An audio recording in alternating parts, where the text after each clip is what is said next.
G'day to all you beautiful freedom loving blokes and Sheilas out there. How are we all ready for a Sunday sipping session, I assume? Got to keep that palate moist, especially when you got all this talking to do.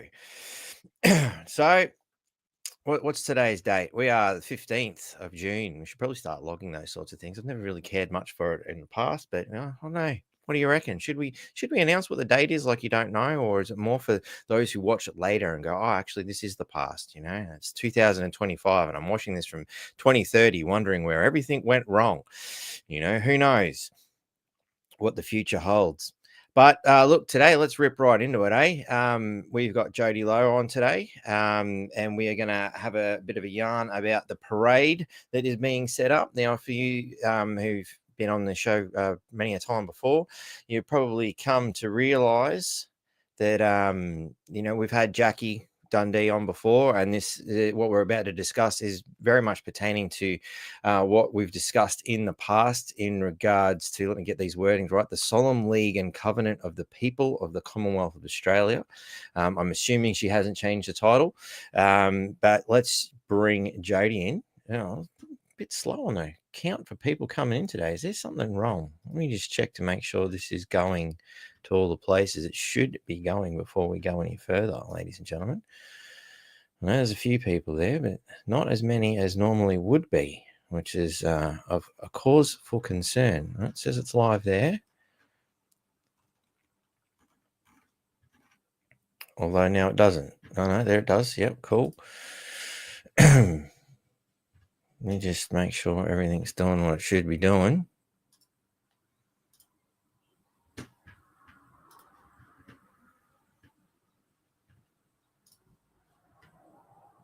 That one and that one. Make sure they're live. Yep, that one's live. Yep, beauty. Yeah, silence that one. This one's live. Yep, cool. We're all happening. Where is everybody? Is everybody having too much fun on Sunday to come join us? G'day, Belinda. There we go. We got a voice. It's good to see. I get a bit concerned. Now I can see Lisa's there. G'day, Lisa. Jason, how are you, mate? Did a hit voice on Troy last night. Oh wow, they did it on the actual news. What channel was that one, buddy? So I know they did one in the paper as we discussed on Friday. It's alive. Cool. Martin's there. Oh, Martin's here. That's it. It's all happening. Rocket's in. Look at that. People are coming. All right. And that looks like it's given Jody exactly the amount of time he needed to get himself in a more comfortable position by the look of things. So let's bring the man in. How are you, Jody? Good, mate. I was here ready to go at 2 o'clock, mate. I don't know what the big deal was. All good, man. All good, mate. Thanks for coming on again, man. The last time we had you, it was like a bit overwhelming, I think, for all involved. We had so many people in the chat room here. This time it's just you and me. We can keep it a little bit more simple. There was some pretty big brains in that room. To be talking to a calm miner like me, mate, I wasn't in my element, that's for sure. It's all good, man. All good. All right. Well, let's keep it strictly Queensland and stuff today. As I understand, you're traveling down to Canberra. You've been having a yarn with people all over the place setting up this event. So starting in Cairns, heading down to Canberra, obviously passing through Townsville, which would be good. Hopefully we can catch up for a quick yarn at the very least, if not get a beer into us. See how we go. Yeah. So tell us what motivated you to get this going, buddy. I've been doing little bits and pieces sort of to keep the small fish like me sort of motivated over the last couple of years. I've done a few sort of national rallies. We had the 2-for-1 rally for Exit the Who last year in February. We had 27 locations around the country, and I threw it together in about 5 weeks. So it's pretty easy to get sort of people motivated if you've got a decent idea and you sort of just stick to it. But I gave up about halfway through the year last year because I realised we were just sort of kicking the ball around for the sake of it, and I had to start working on myself, understanding my knowledge in that, and that's how I sort of went down that path of all the constitutionalists, the remedies off the outside of the citizenship, the rebutting, the reclaiming, private members association talk sort of stuff, the different types of common law, and so I'd been away from the freedom movement, so to speak. That I don't know, the leftover movement of the disgruntled people that went to Epic, it had started feeding on itself basically, as they were all everybody was attacking this person and that person, and nobody was getting along, and so I just went my own way and just went my own way and did my own thing. I wasn't enjoying networking. I was just enjoying sort of putting my own opinion out as whatever knowledge I could sort of get. But earlier in the year, we had a big spike in viewership the month or two before an election. Everybody suddenly becomes interested in their country. Yep. And then the inevitable homework at the last minute. And look, I mean, I can guarantee you that we would have half the people that vote if it wasn't mandatory. I agree. There's not a lot of people that actually have any knowledge of what they're voting for. They all sort of have a rough idea that it's take Rob from Peter, pay Paul. Yeah. It's only whether you're Peter or Paul that you give a shit about it. So you just, if you're Peter, you don't want to get robbed from. If you're Paul, you want to get the money. So you'll vote in that way, But we've got 125th year of our anniversary of our Constitution this year, from its signing, and unbeknownst to most, it's been 125 years of Liberal and Labor swapping back and forth. So I lost a bit of faith. I lost a bit of faith in scratching around for the crumbs, and just thought, well, right, what do I do? What do I do in my own life? What do I do in my job at mining? So I'm a risk mitigator and a project manager. So my job is to, plan projects that are worse than herding cats. 100 coal miners, scattered across an underground coal mine of 20 kilometres. We don't wear gumboots because it's wet. We wear gumboots because it's just easier than having to explain how to do the laces to most of us every day, And a lot of these guys get paid doctor's salaries, and suddenly think that because they got a big doctor's salary that makes them a doctor, and so it's quite difficult. So I come from 22 years in that industry of a pretty brawny, blokey, ego-driven sort of place. So I get accused of being ego-driven a lot, but I'm a project manager. I understand what it takes to actually drive things forward. Yeah. So we had monstrous. We had millions and millions of views in those couple of months. And I was like, I'm an algorithm watcher. I understand my algorithm and how to build it. I don't have any affiliations, any sponsorships. I don't pay for any advertising. I just literally jump on to spend my time doing a live. Most of it's me. I don't often interview people or go on many shows these days. But I was starting to watch the inevitable taper off, right? They didn't get what they wanted. They realised that their voting does nothing. The best thing that happened to the country, as far as I'm concerned, is that Labor stayed in power, because every time it shifts from one side to the other, some of the people feel like they've played a part in that. But because it didn't, it really stung them. And we're like, oh, shit. Even with all of our whinging about Albanese, the worst prime minister in history, we've gone back to back with him, and that really gives him some power with his immigration changes, which is probably one of the biggest things that's underpinning the cost of living, the housing crisis, these race-fueled wars that we're seeing across the places where they're trying to, take away machetes now because machetes kill people, not the third world cultured countries that we let in here on, visas of skilled migrant visas that Ben Fordham was talking about yesterday, saying that you can be a brothel manager was one of the things on the list of a skilled visa to get you in here. I had no idea that was. It could be a radio presenter. We're pretty short of radio presenters. You can be a definitely. hairdresser. Yeah, we can do it. You can be a hairdresser. So there were some quite interesting ones listed on Ben Fordham's list yesterday to make people aware of what it is that they're doing to pack 800,000 immigrants a year into a country that cannot and does not need another mouth to feed at the moment. So I just was, and then Tim O'Dwyer sort of was sending out this call to all of the freedom leaders, the speakers, the influencers to sort of come together for this grand meeting, and everybody, as usual, was sending it to me, and I I kept sending back to everyone and said, nobody speaks from half of me. This is my list of the 30 things that I've achieved in my own life, for myself, for my family, and for this freedom movement as we grow to be the change we want to see.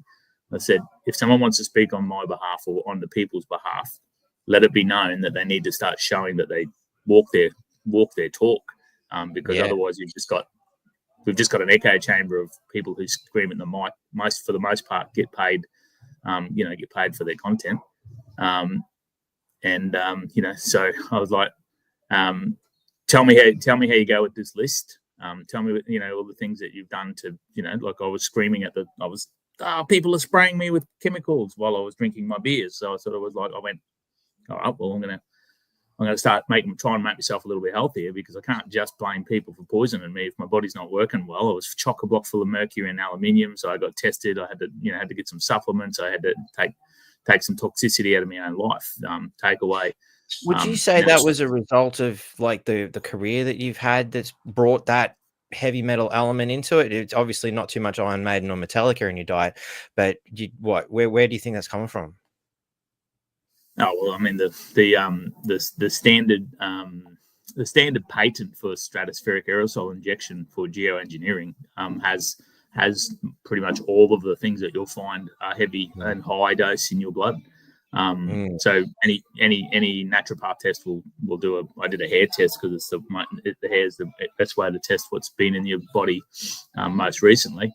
But I had 5.5 times the high mercury level in my body, so I was grumpy. My joints were just aching. I was not, I was doing everything I was doing, but I was doing it in pain. So I don't think that's necessarily something that you would put down to them, in geoengineering. But you know what I mean. I just wanted to say, mercury's, you get high contents of that from eating like things like shark meat. I don't eat any seafood. Tuna, I think, is another one's high in mercury as well. I don't eat any seafood, so I mean, I eat a bit of crumb fish maybe once every 6 weeks or something along those lines. So it sort of ruled that out. I'm a coal miner, but we don't smelt a coal, and that's the only place that you should see mercury when you smelter it. So. But the point was, I just started looking at different things that I was doing. I run a mental health company. I built an app from scratch. I've got, there was a long list of things that we've changed. We got rid of the microwave. We got put solar on so that I got 6 months worth of meat. I started getting myself uncoercible by the system, right? And so what I was saying was, all of these people that have been telling us the problems for 5 years, that call themselves, I call them the self-elected representatives of the freedom movement, because that's what I don't want to end up, right? I don't want to end up being the voice who tells people what the problem is, doesn't offer a remedy to it, and never actually changes anything themselves in their own life. And so they were asking me about that with Tim, and it sort of felt like I was doing something against Tim O'Dwyer's idea by saying no. I said, I'm not going there, not with the list of people that I've seen been invited. Most of them they've all been, accused of shilling, grifting, Freemasonry, plants at some stage. So here's my list. Tell me how you're going. And so it sort of upset, the movement was all getting upset because we weren't uniting and that sort of stuff. So I was like, okay, how about this? Jackie Dundee is doing some great work with her solemn covenant. The paperwork is mint, and we need to do two things. We need to have a preventative strategy for how not to have this country completely collapse when we finally do break that damn wall of truth. And we need to have a mitigating strategy of how we minimise the rest of our life if and when this takes longer than we hope it will take, which it already has. It's been 5 years like that.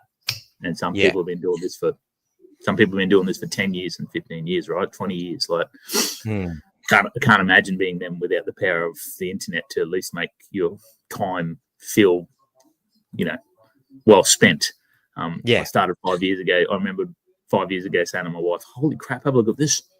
She goes, what is it? 50 likes. She's like, holy shit, what did you say? I'm like, I don't know, but I'm going to do it again. 50 likes. And I think we had 6 million views for the last month, just me on this channel. So are you focusing just on Facebook, or you got like other platforms going as well? I have all of them. But all I do my lives through Facebook. It's where I got my the most following. It's where I've got the most algorithmic power.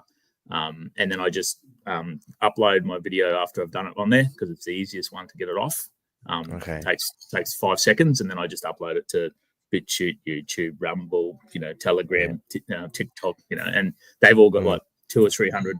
They've all got 200 followers each. I've got 50,000 on Facebook, and I've got 200 on each of all of the other platforms. And most of them are names I recognize from. It just probably makes them, because I share a lot of shit and I make a lot of memes and I take a lot of piss takes, and I've got some stupid little characters that I do from TikToks that people love with the filters. Jody from the bush and future Jody, old man Jody. So when you go into like a YouTube or something, at least you can see this is a video. This is on finance, fiat currency. This one's on this one's on mental health. This one's on spirituality and energy sort of work. This one's on emotional. This one's on anti-corruption or something along those lines. So at least I guess on the other platforms you can sort of. But there's hundreds of videos over there. So just strap a plank to the ass if you like listening to me talk, because one thing I don't get short of is voice. Yeah, I find myself feeling that way too, especially after a couple of tinnies. Yeah. So, well, this is me sober. This is me 2 years sober. You hate to see me on the grog, mate. Oh, nice. I'm working on just staying sober during the week. That's my goal for the moment. With baby steps.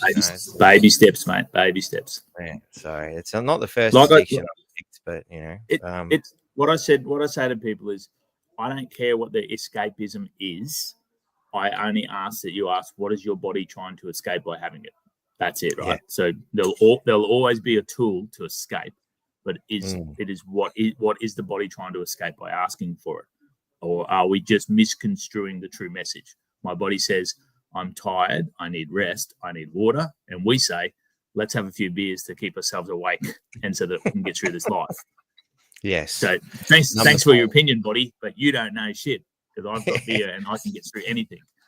It's a mind-body-spirit complex. It's a trinary system. Sometimes the spirit's hurting, sometimes the mind is hurting, and the body's trying to scream and manage all this shit in the process. So. My mental health and wellness project says it's called Average AF. It says if you don't find the balance in your life under the 5 principles of spiritual, physical, intellectual, financial, and emotional, if you don't find balance, you will end up average AF. But you don't have to be a little ant like everybody else. You can pick the F word. And so I'm average and formidable. My wife was average and fiery, but you can be average and fireproof. Sorry, she yelled at me. Fireproof. She yelled from the couch. I thought I heard something in the background there. Yeah, you can be average and fun, average and foxy, average and friendly, average whatever if you want to be. So that but it's about balance, right? Yeah. We really need to. And it's been more and more important the further we've gone in this, because my energy doesn't run out like most, because I'm not running on anger. People that, are running around fueled by anger, they need to, 1, escape it. 2, the only thing to replenish it is more anger. So they feed themselves with more angry posts, and they go to more angry rallies, and they listen to more angry people. And angry people don't often have remedy. They just have a point. And angry people don't really want harmony or a middle ground quite often. They just want the power to inflict the same pain on the opposition as what was inflicted on them. So you're seeing a lot of pure left and right. There is no middle. Yeah. Because if you're sitting in the middle, if you're a person that's in the middle and you even remotely say something that might be left leaning, you're instantly left for everything. Yeah. I know what you mean. It's not the best graph over here. I did explain a similar concept where you want to be at the top of the circle, above the whole situation, where you see you don't want to go left or right, end up being, in socialism Russia or socialism Nazi Germany, because it all leads down to the fiery pits of hell, and you're side by side with everything you hate. So but that's right. I totally get what you're saying, because and it's so important for those that are far one way or the other to try and push or drag. They want to drag you into their shit or push you over to the other side where it's easy to hate, and that's just mindless. That's right. Walk towards the middle. That's what we say, right? Yeah. You got to walk towards that middle. Because if you're not walking towards the middle, you're still just creating imbalance. And the pendulum of power swings hardest from the furthest of positions. And if you find yourself, when the power swings away from you in politics, in life, in your family, with your wife, when the power is swinging away from you, if it's so violent that your life is completely flipped on its head, there's a fair chance you abuse the power while you're at it. Right? Because the way that power should be in the structure of democracy, it should be, I lost, not, God damn, I can't live with another 3 years of my life. Because that tells you something's wrong. That tells you something's wrong with democracy, right? It tells you that the power's been over here so violently that when it swings back over here, it's so violently. We go from, Black Lives Matters to defund the police to, these massive swings. And then what does the media do? The media gives the microphone to the furthest of the left and the furthest of the right to make sure that everybody in the middle feels like they're one of them if they agree. So what you get complete self-censorship from the world, right? They're like, oh, I'm just gonna go to work and not talk about that at the crib room, because I don't want to say I think it's good to have a strong immigration policy, because they'll say you're a Trumpian or you're and it's like, no, I just think that 800,000 extra mouths coming into a country that doesn't even remotely need extra labour. If according to Matt Barry, if you stopped immigration tomorrow, that we wouldn't need a new house to be built in this country for the next 2 years, because based on the fact that for the last 50 years we haven't had a single year in the last 50 years where we've had a birth rate of 2.1 for self-replenishing born in Australia. Right, born in Australia people. So these are all problems that are created, and they're systematically done on purpose. Like there's no other way I can say it, because you can't have that level of incompetence with 225 senator and MPs in the bits of paper that they've got for their indoctrination school recognition on the walls, lawyers and doctors and barristers and all the things that they are behind the scenes, businessmen. They can't have that level of incompetence to say that this isn't by design. I totally agree. It's either they're completely fucking stupid or they're doing it on purpose. But I believe it's actually a combination, particularly when you look at, parties such as the Labor Party, which is so socialist driven, that there's a handful in there that understand damn well what they're doing. They know exactly what they're doing, which is selling out and destroying our country.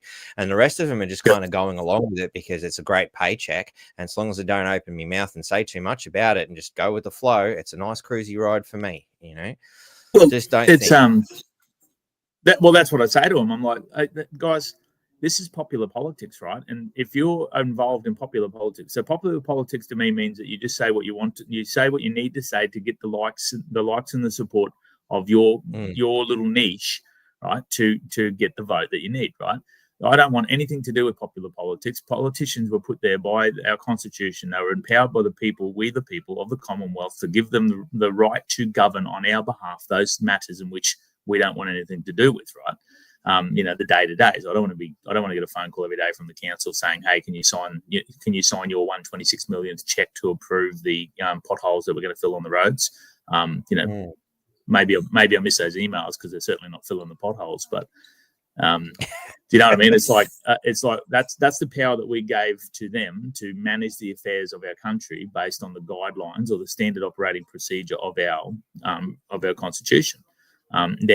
What they did was they systematically, after a couple of wars, a lot of trauma, unhealed drama, come home to escapism tools, right smack bang up until the point where they went, okay, if we devalue, if we want to have no gold on the back of our dollar so we can print our way out of any problem and therefore, make the changes that we need to without proving that we're the people that put us into a depression, we need to take the gold off. And so you see 50 from the 70s when we really had no gold on the back of our thing. We see positive inflation every year, to the point where for the last 50 odd years we've had positive inflation, and we just accept every year that things will go up. Why? Like, why do we accept every year that things will go up? Why? Well, because it's not going up in price. It's just a constant devaluing of our dollar. It's got nothing to do with the price of something going up. It's the fact that our dollar devalues by that much every year.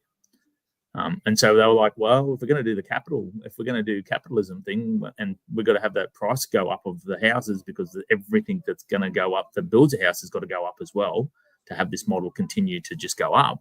The only way we're going to not get called out on this in the 70s, when we've got a 3-to-1 house price to home wage ratio, well, we have to tell the women that they are scorned by staying at home with the children, and that they need to get out into the workforce for the sake of equality. And what do we have?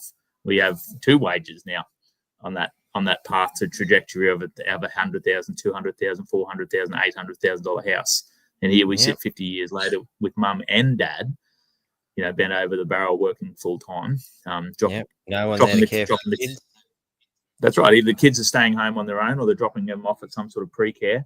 The average mum's lucky to have a year at home before she has to go back to work, part-time, full-time. Massive sacrifices have to be made to be able to have a child and afford the house that they live in.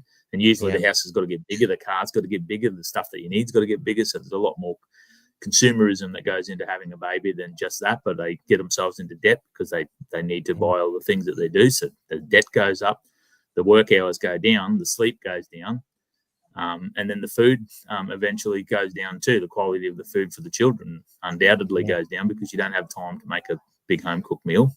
Parents aren't teaching kids how to cook anymore. At best, they've got a Thermomix on the counter where it tells you beat by beat what to put in. And children, other than that, children think that meat comes from the supermarket and wouldn't have a clue where our, vegetables grow out of our ground. So that's probably the longest lead in the history to say, what is the FUCCP? Yeah, I just wanted to give some context. One hell of a opening statement. Yeah, if anyone resonates with what we just said about our country, then we invite you to say we've had enough, right? So we wanted to try and unite the country into the Freedom Unites Cairns to Canberra Parade. It just happened to work out that if you shorten it, it says FUCCP. Just a bit of luck, buddy. I was looking at it. How did you get FUCCP? I didn't look at it long enough to figure it out. Thank you for pointing that out. Yeah. After I called it the Freedom Unites Cairns to Canberra Parade, I was like, oh, look at that! It just worked out. FUCCP. That's a timely one. What a coincidence. Yeah, no, it worked out well. Because everyone kept saying, what about Melbourne? And I'm like, well, it just wouldn't have had a ring to it with FUCMP. So, look, I just know that I have worked with everyone in this sort of movement at some level who has some remedy to offer. Whether that's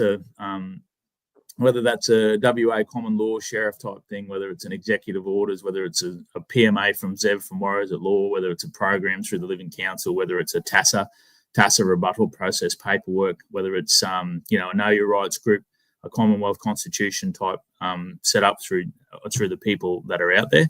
I know that I have really done everything I can to help offer remedy. So I said preventatively, we need to do everything we can from these rallies to get out of our echo chamber and ignite as many people to say, we've got one last chance to prove that our Constitution is the highest powered document in this country. Right? We have to prove that to them. And more so, we have to prove to the constitutionalists that after this is said and done, these runs of paperwork, that we need to take some drastic action, probably internationally, because this will be the proof that we need that they have no respect for it, that they have completely sold out to it. But unfortunately, it's probably the only umbrella that we can unite the country under, even though that 95% of them have no clue what the Constitution is, as I didn't 2 years ago. I just said, well, let's go, right? So we've got a couple of things to do. Jackie's got that the covenant paperwork, which is basically a living man and woman's document to read and attest to the fact that our Constitution is our ultimate power for the time being, without getting into too far into the to the living man the different sorts of bits and pieces.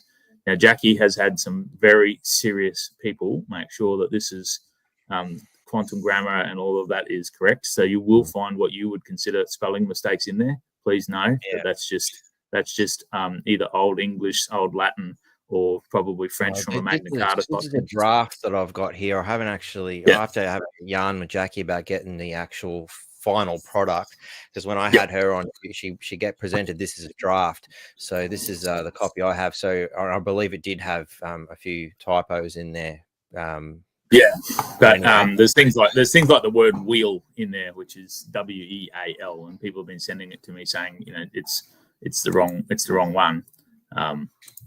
But yeah, it's it's like it's that's the way it's supposed to be spelled, right? So it's it means something different to what we know it as. So but yeah, it's still worth proofreading and still worth reading. But basically, it's recognition on the 125th anniversary, right?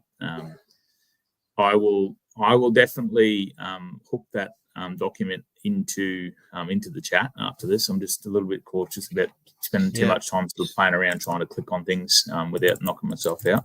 I think I should be able to even if you just send it to me, mate, I can make sure that everyone here gets it on all these channels. So yeah, it's on Jackie Dundee's page. Okay, cool. It's but look, so that document will go everywhere around the country, right? It won't go with us necessarily. We'll have plenty of copies for it to be signed for the people that don't know about it. So anyone we come across and we say, are you aware that it's the 125th anniversary of our Constitution, and are you aware that they have completely stopped, politicians have stopped swearing their oath to it. The High Court has starting to pretend like they don't have an obligation to, deal with the matters that are brought to them about the alleged interference of it. So it's like I said, it's singularly the only thing that we've got that we can. Oh, we've lost him. We had a bit of a drop out there. Sorry, ladies and gentlemen. I did have a bit of a signal issue there. Here we go. Right. Back again. No, all good. No, that's all right. I was clicking around and so it says I can join the chat here. No, I can't join the chat. There's a private chat there. There should be a private chat. Oh yeah, so I should be able to that'll get you to the Dropbox. That's the Dropbox. It might be that. It's either the Facebook post. Something went wrong.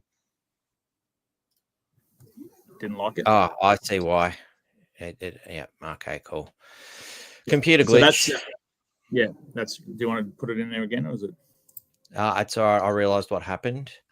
Oh yeah, sweet. All good. Go ahead. So Jackie's also been working with the sisters, Dr. Beverly. The sisters that are appealing to the High Court now the constitutional failure of, I think she said Section 92 is what they're pushing afterwards for the COVID vaccinations being mandated by the states, and so they've really been sticking it to them hard and fast. And there's certain people out there taking money off people to the order of $120,000 for prosecutions that haven't happened yet.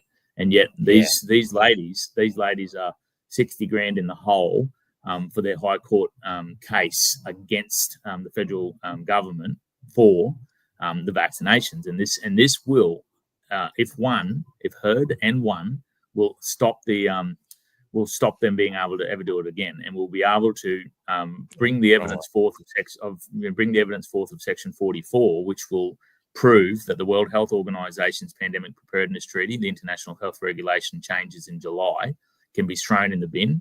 Things like the UN DRR, which is the Disaster Risk Reduction, the Sendai framework that was signed on our behalf in China, in Japan last year, and programs like Managed Retreat can be pulled back.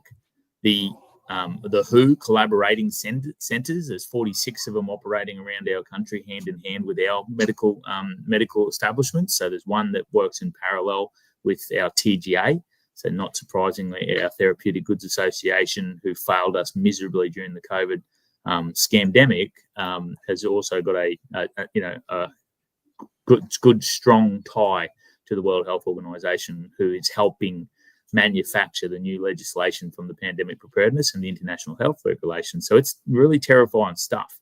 And so if you go to Jackie Dundee's, you'll find a GoFundMe, and we need to throw every spare dollar we can at this, because there's plenty of chills and grifters out there who are saying they're going to do shit and then never show up with the money.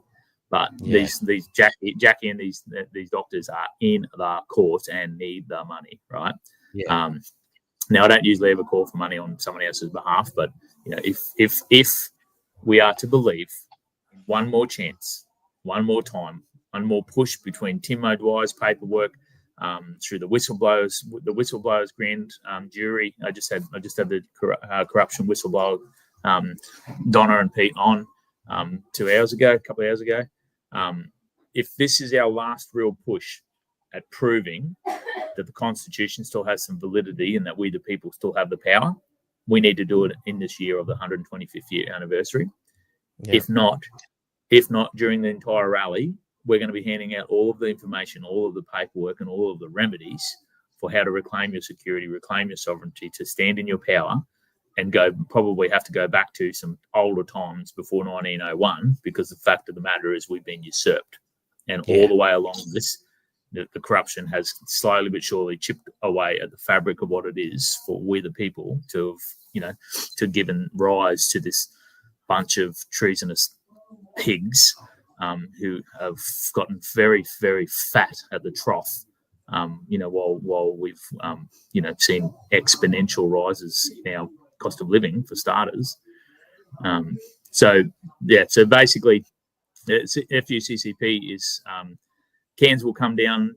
Cairns in the north will come down to meet at Townsville, Blue Water Park there on the 26th of June, Thursday the 26th of June. I'll be up there and meet up with everybody then. We'll have a hangout and catch up that night, and then the next morning we're hoping to have a minimum of 67 cars, trucks, buses, caravans, motorbikes, 67 vehicles to represent the percentage of people in this country that did not vote for Labor, and leaving the percentage of 33, which is a signal of Freemasonry to the Labor Communist Party, remembering that I call them with great pride Communist Party, because they work hand in hand with the Search Foundation, who is the Communist Party of Australia, changed its name in 1983.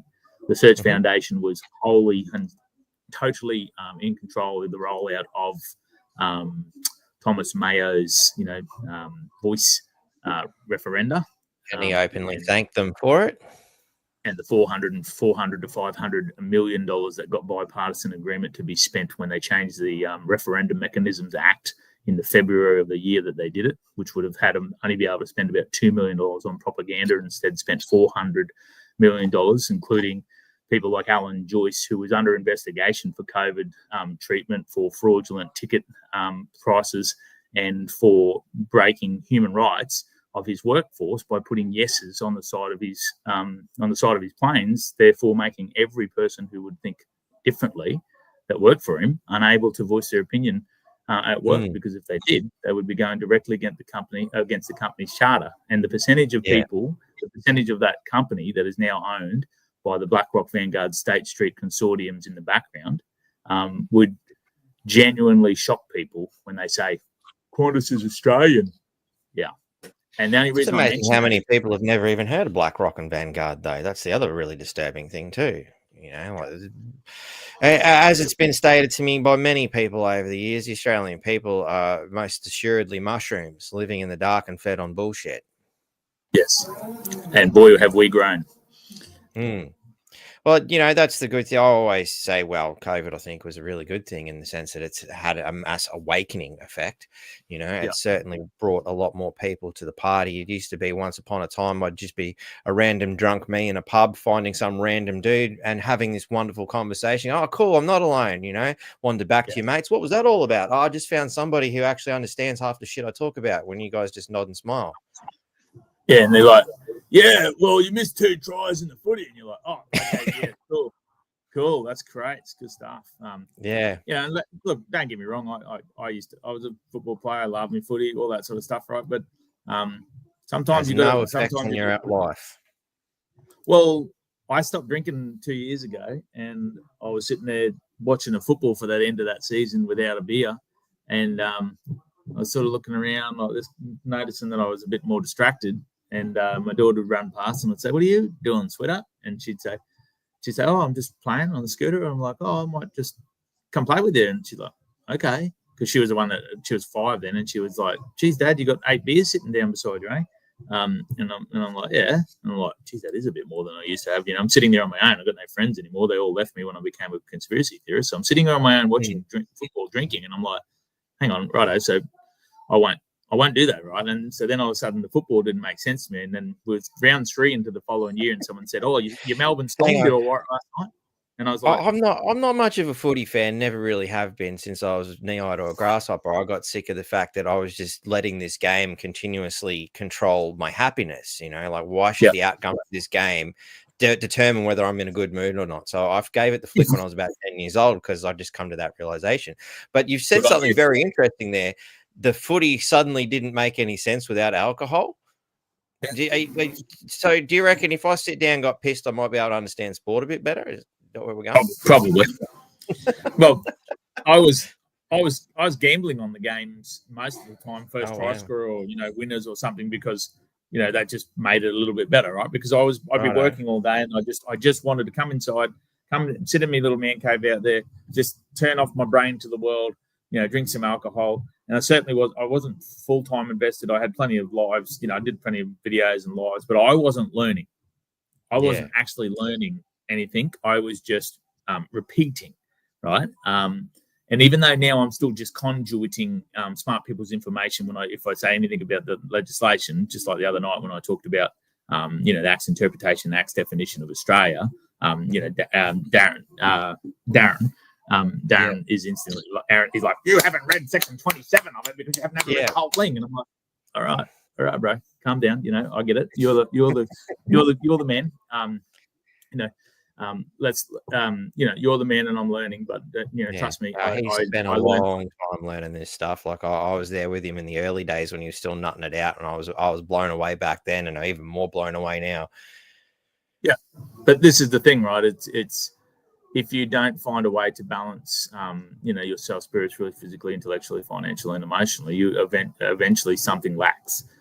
Something will let go. And if you give 20% equally to all of those things in this freedom fighting, you'll never be the constitutional expert. You'll never be the common law expert. You'll never be the health expert. You'll never be financially the expert. You'll never emotionally be pure love and light, because that's their thing, right? That's the thing that they tell us, that we have to be the best at something, otherwise you're the good at nothing.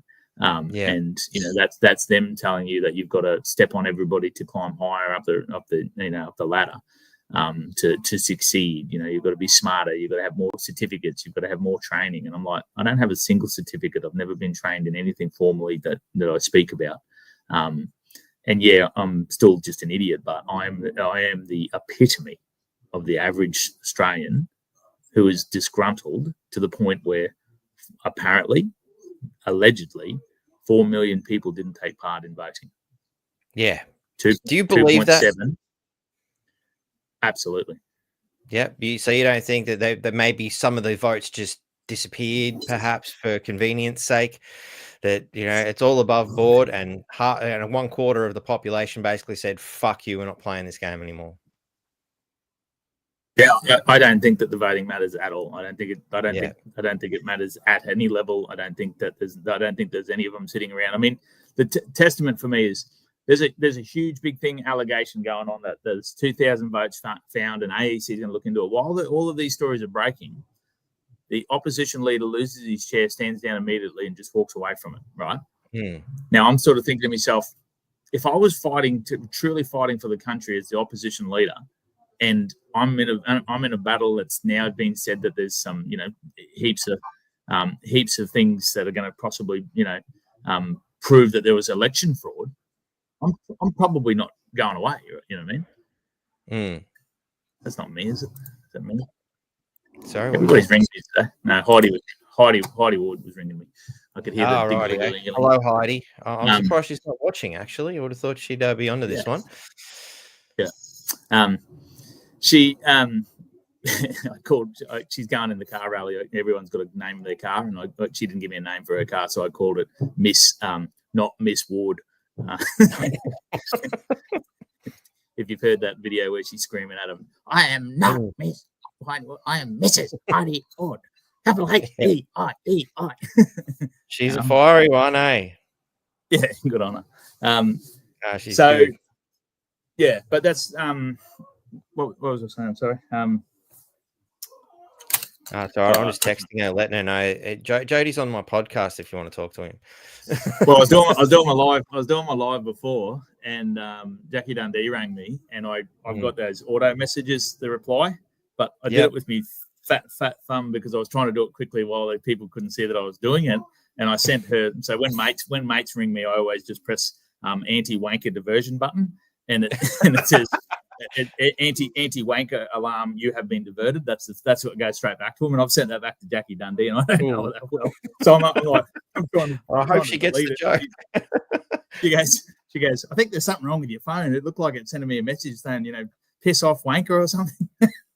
I was like, no, mate. I said, no, it's not meant for you. Sorry, it was meant for the boys. But yeah, look, I think I've just got one diversion, and it's sorry, busy, call you back. And just one size fits all. Otherwise, I'd do something stupid like that. I got three or four different ones depending on what sort of person's ringing me. But yeah. When they say and this is the thing, right? So when they said election, someone just said the election was called before the polling was closed. It's not because it's just because of the way the data goes with the swinging, right? It wasn't actually. It wasn't actually official. They just know that the way that the data works, the data is so predictable that they know, right? The algorithm they know, right? But regardless of that, is my point with it was, if you weren't working 3 years diligently with your independent or your, One Nation or who, if you weren't working diligently with them to make sure that they had the most presence that they'd ever had visibility in your electorate, if you weren't on, if you aren't working around with them, if you aren't working around, traveling around with them, if you weren't putting call flutes up, handing out flyers and that sort of stuff, and then you got to the vote and thought that you were going to beat Argentina in the soccer when they own the ref, they own the goals, they own the field, they own the sidelines, people, they can remote control on the ball and they can move the goal whenever they want to. And you were going to roll out there with your new soccer outfit with a couple of your mates and think you're going to win a game. And then you're shocked when you don't. Yeah, I can see you. Yeah, I can see you. Hello, Heidi. We were just talking about your ears burning. Hello, Mrs. Heidi Ward. Yeah, and so and so that's what I talk about the most, right? I'm like, yeah, all right, if you want to be a voter, it's okay. Like, if that's your thing, that's your thing. I'll criticize it, but what I'm criticizing is your lack of caring up until the point of voting, right? And then even now, instantly, we're a month after the voting, and they've all gone back to sleep again. People that ran for candidacy that basically just divided more votes off the people that had been there for 3 years. They ran for candidacy and they've all given up now because there's no real money for the 3 years that you're going to try and keep to raise your profile to get it. 3 years ago I had 2,000 followers. Now I've got 50,000 followers, and I had to give an immense amount of time every week, like you do. Every day, every week, interviewing, researching, talking, networking, to get that sort of thing. So guess what? You wanted to run for politics. You had that opportunity 3 years ago. If not, do it today and do it every day until the election.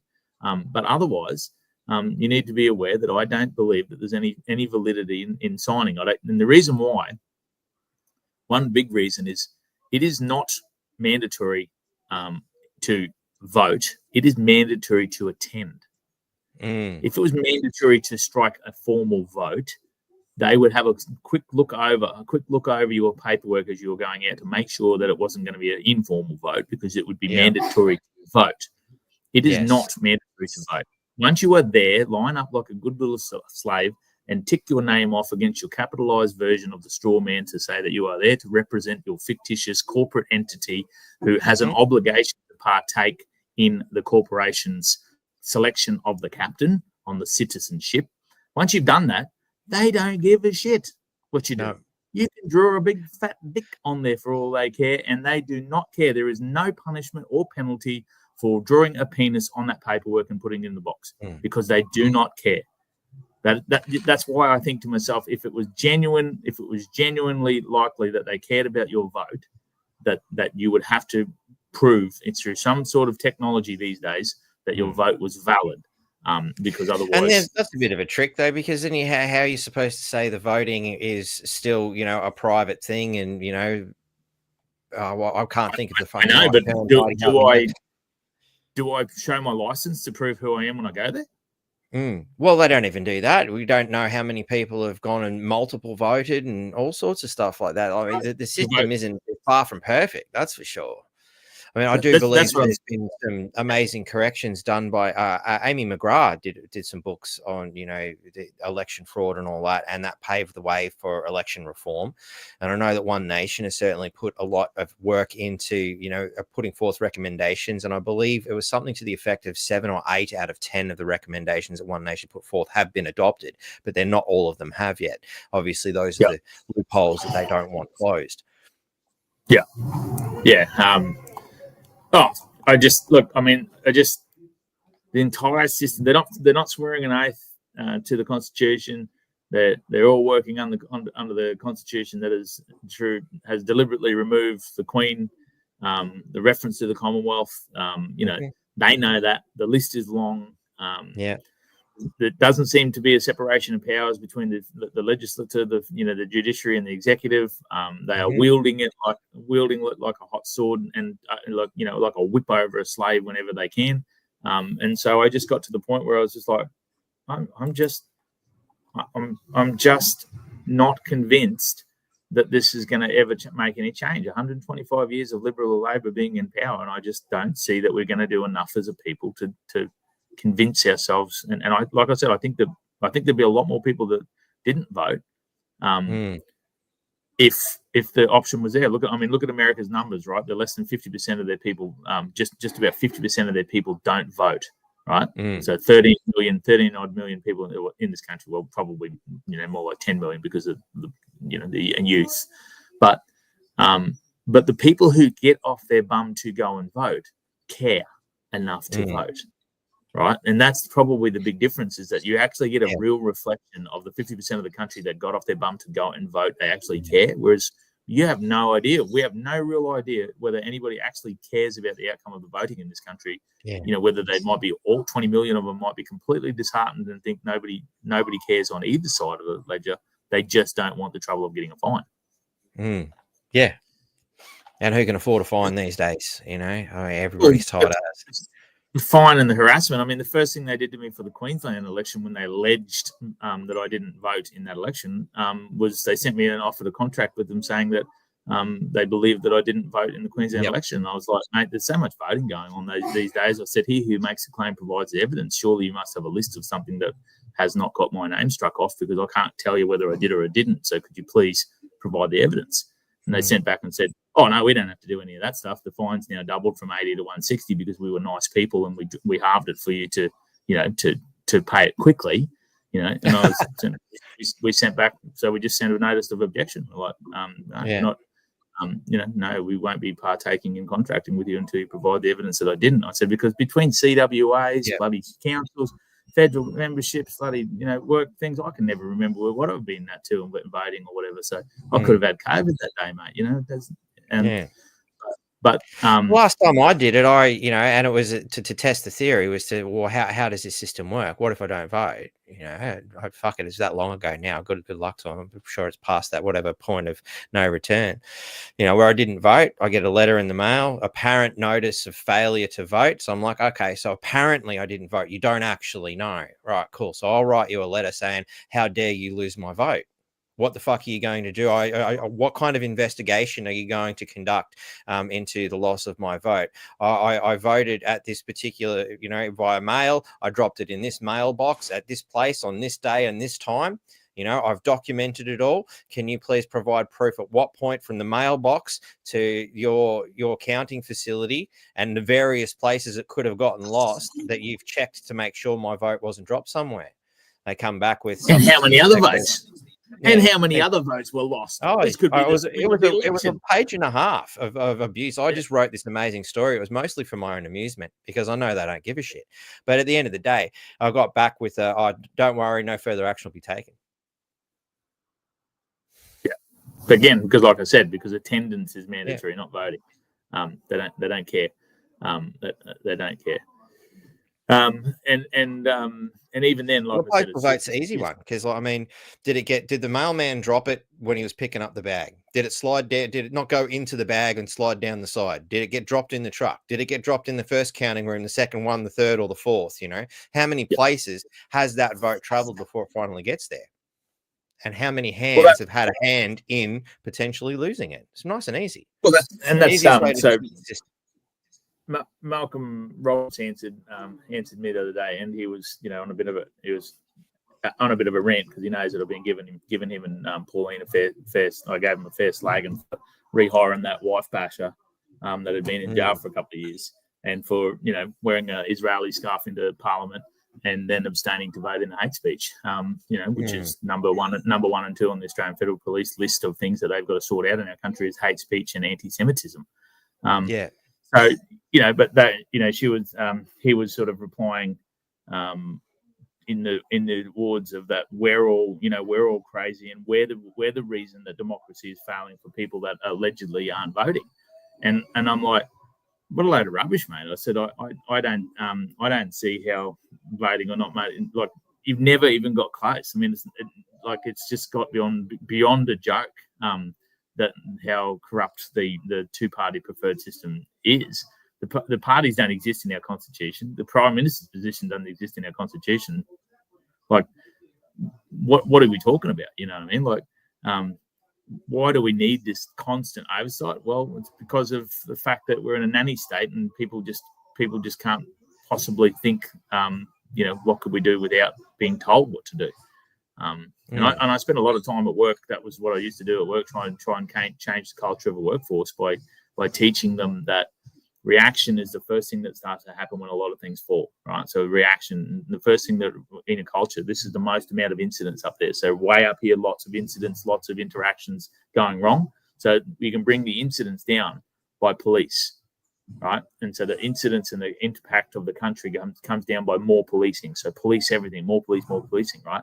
But the real change in culture comes when you start doing the right thing for your country, for you, right? And then the ultimate is the absolute minimum amount of issues and crime and fraudulence and all of that stuff goes completely away when you start being a community member that makes decisions for you, your family, and your community, right? That's what a culture change looks like.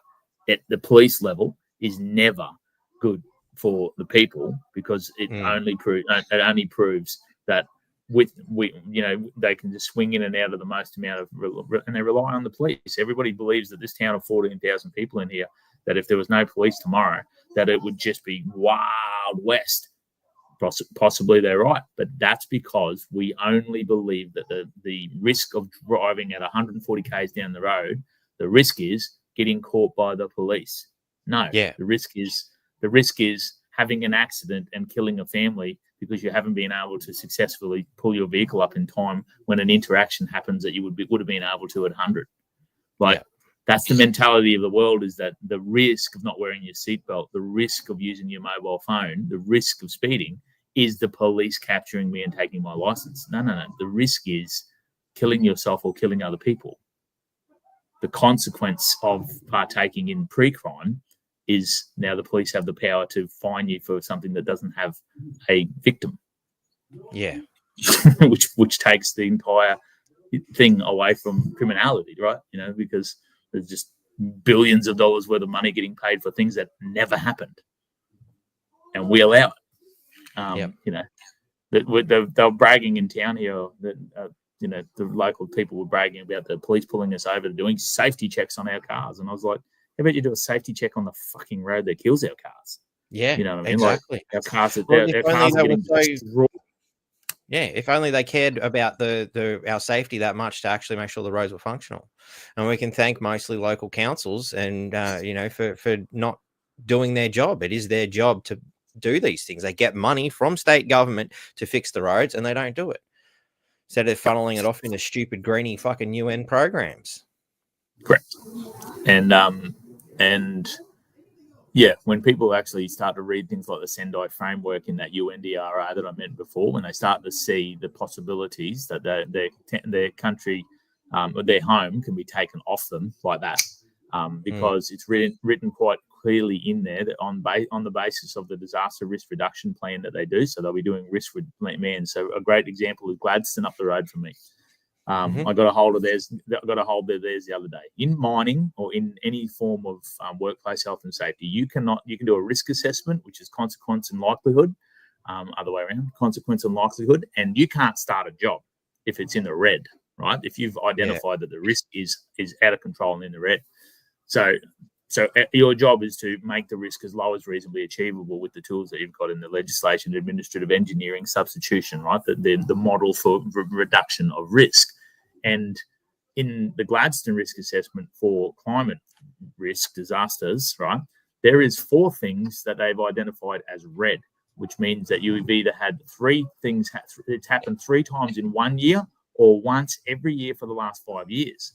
So they had flooding in there, they had cyclone in there, they had fire in there, they had like biological contamination in there, and they had some other natural disaster. Sorry, my phone. I've got to put it on silent. No, you're right. So you've got 4 lines of red in there from their assessment. So the whole Gladstone region in their risk reduction plan has 4 lines of red. What do you think the insurer is going to do with that when he finds it? What's the first thing you're going to do as an insurer if the entire Gladstone region is red?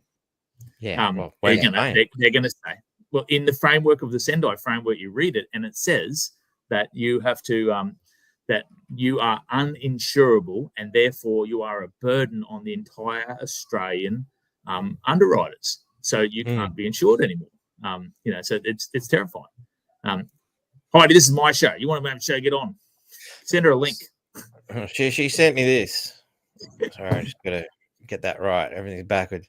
People often say you go. You can read it better. I'm trying to half read it backwards. Oh, sorry. People often say with pride, I'm not interested in politics. They might as well say, I'm not interested in my standard of living, my health, my job, my rights, my freedoms, my future, or my future. If we mean to keep in control of our world and our lives, we must be interested in politics.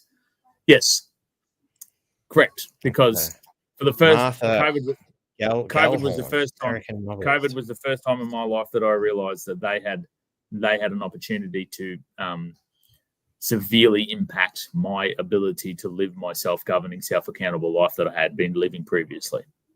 That was the first time it really hit home to me how powerless I am if I was able to be coerced.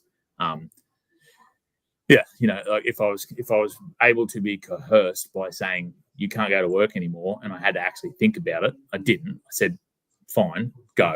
Went to another job 4 months later that said the same thing. I'm like, go. Much to the disgust of my bank accounts, much to the disgust of my livelihood, because I was fully coercible. I had no meat in the fridge. I had no extra water, no extra gas, no power, no solar on my roof. I was completely at the beck and mercy of the system. That if it had went for 10 weeks, I would have been like everybody else going, man, I'm going to have to just get this thing. I'm going to have to lose a little bit of medical freedom in the arm to take back my financial freedom, because finance and freedom are now one thing. You do not have freedom without finance. They exist in perfect unity, because you're free to eat at the top restaurant this weekend, but you will probably eat at the best John O's fish and chips, because your finances tell you the real choice of freedom. You're free to go to Paris for a lovely holiday, but most likely you'll be camping down the river with your kids in a tent, because your finances will decide how much level of freedom of choice you've got. And so most all people the money in the world, I'd still rather be down the river with a tent than fucking Paris, but that's just me.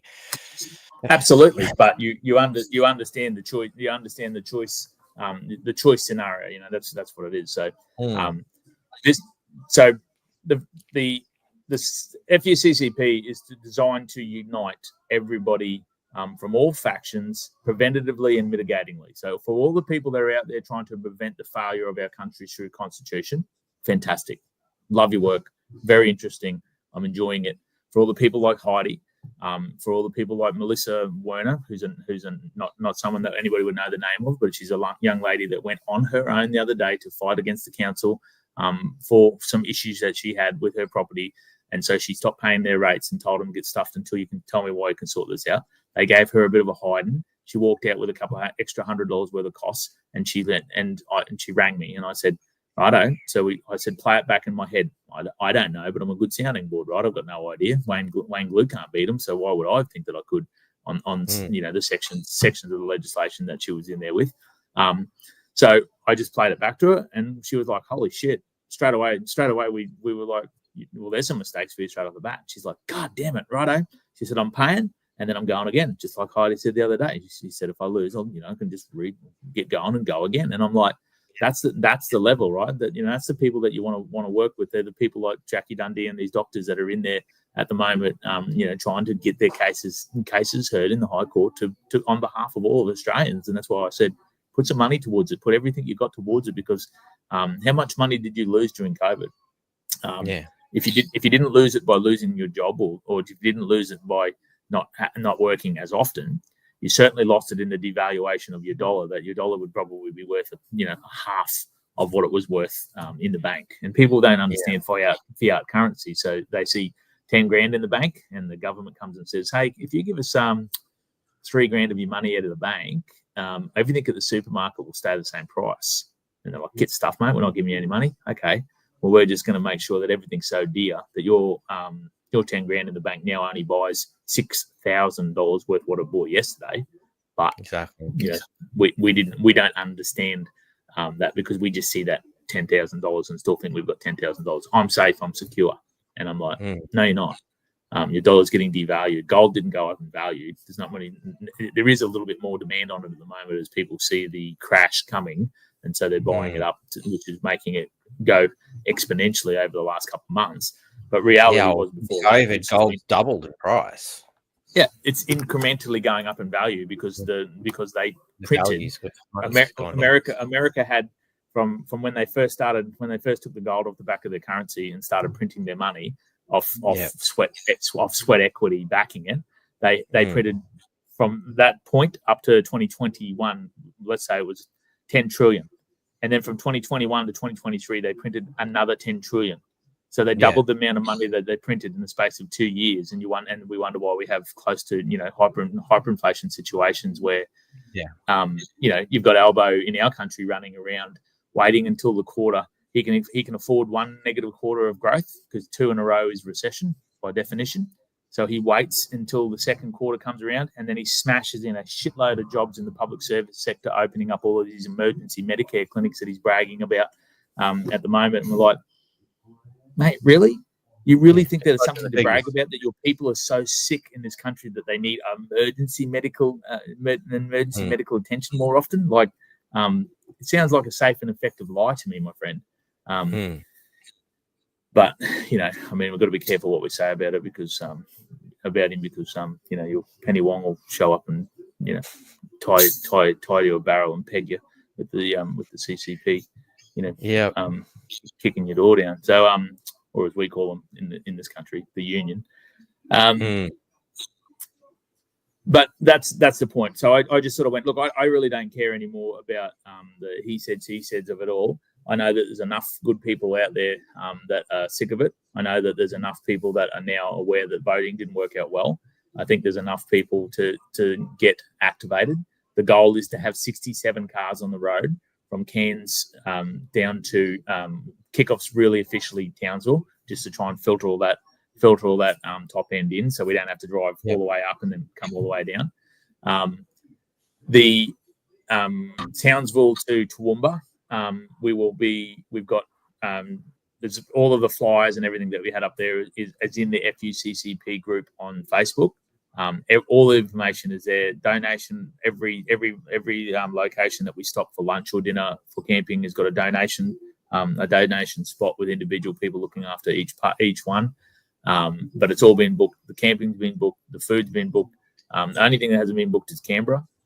We'll be taking a cover letter with us from Jackie Dundee, which will be a letter to the High Courts to say you will take notice of the claims that we'll be putting forward, and we'll run that like a personal petition of people to say on the way to sign. We'll also have copies of that of the covenant paperwork, which requires you to read, roughly understand what you're trying to put your name to.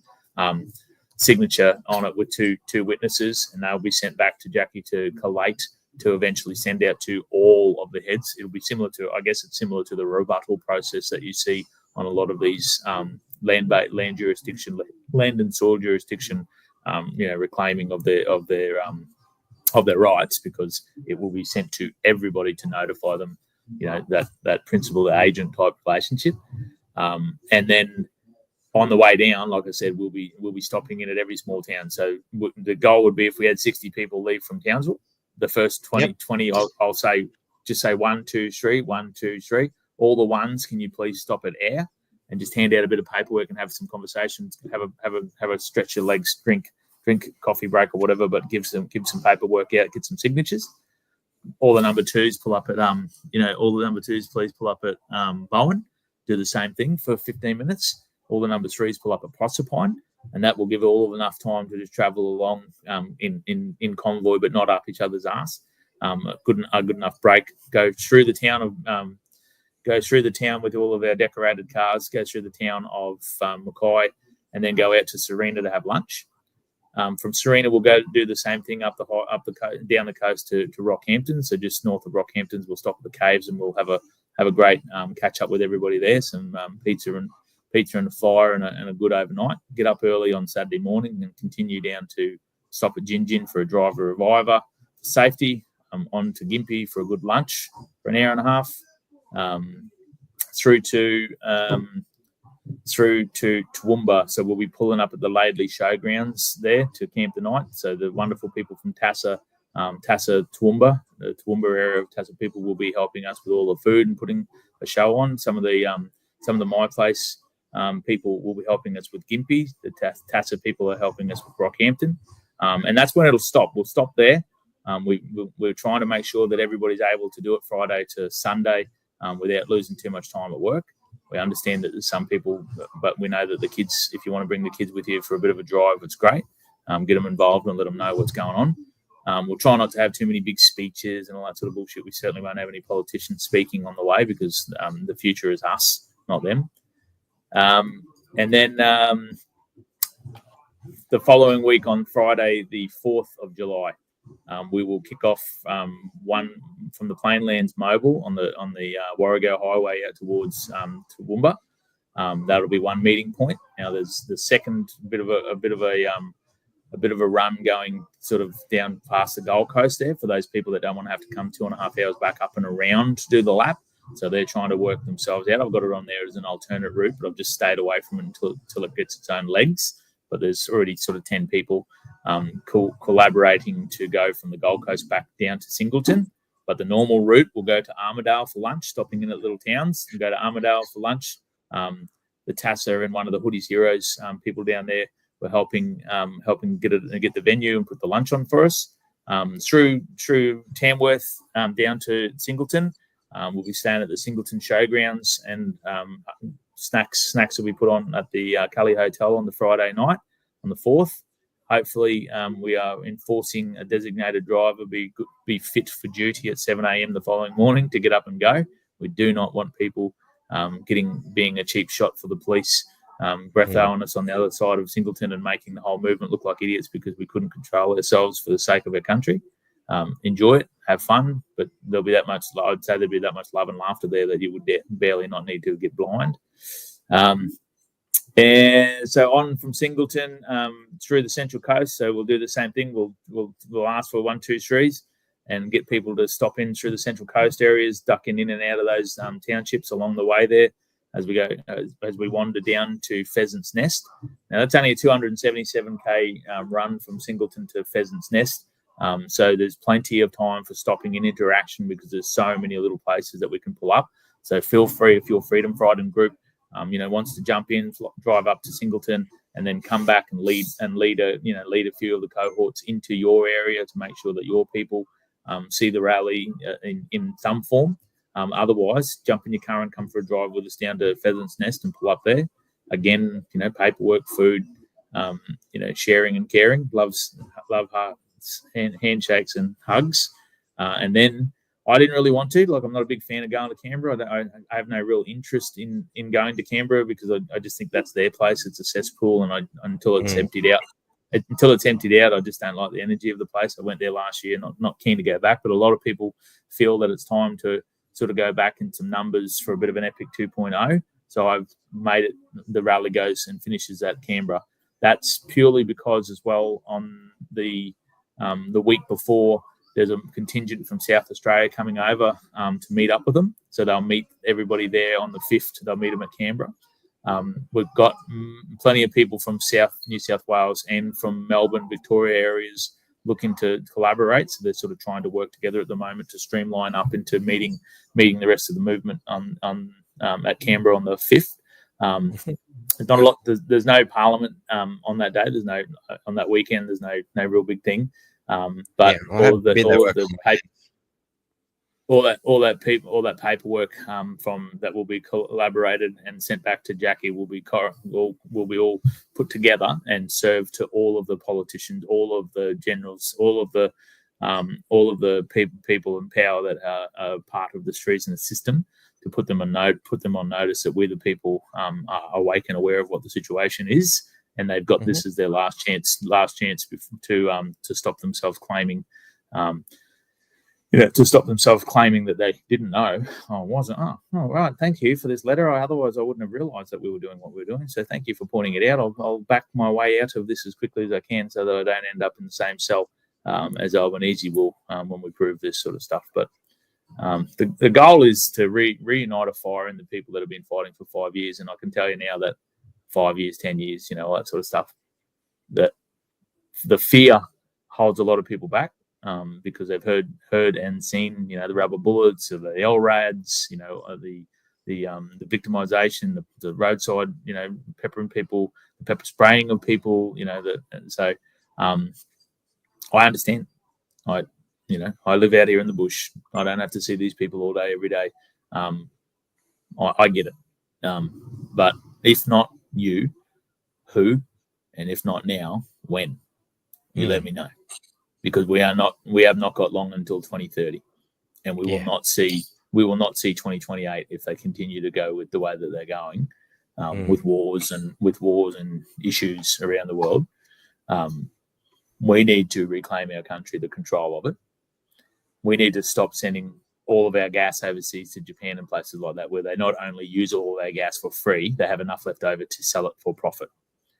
We need to stop spending $1.2 billion on 44 wind towers that are primarily made from coking coal that is sent from a 86% foreign-owned company in this country to China with no environmental protection agency there, to be shipped back to us, to be stood in our national parks and rainforests and our mountain ranges, 60-metre wide swaths of land pushed for 20 kilometres to stand 44 gargantuan towers that offer no real value for money, for power, at $1.2 billion, while putting 800 cubic metres of concrete into each one of those bases, which concrete, if you look it up, is one of the it's the 8th percentile of carbon credits, carbon emission into the climate change problem.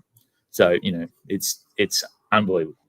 Absolutely, it's little more than a giant monument to stupidity.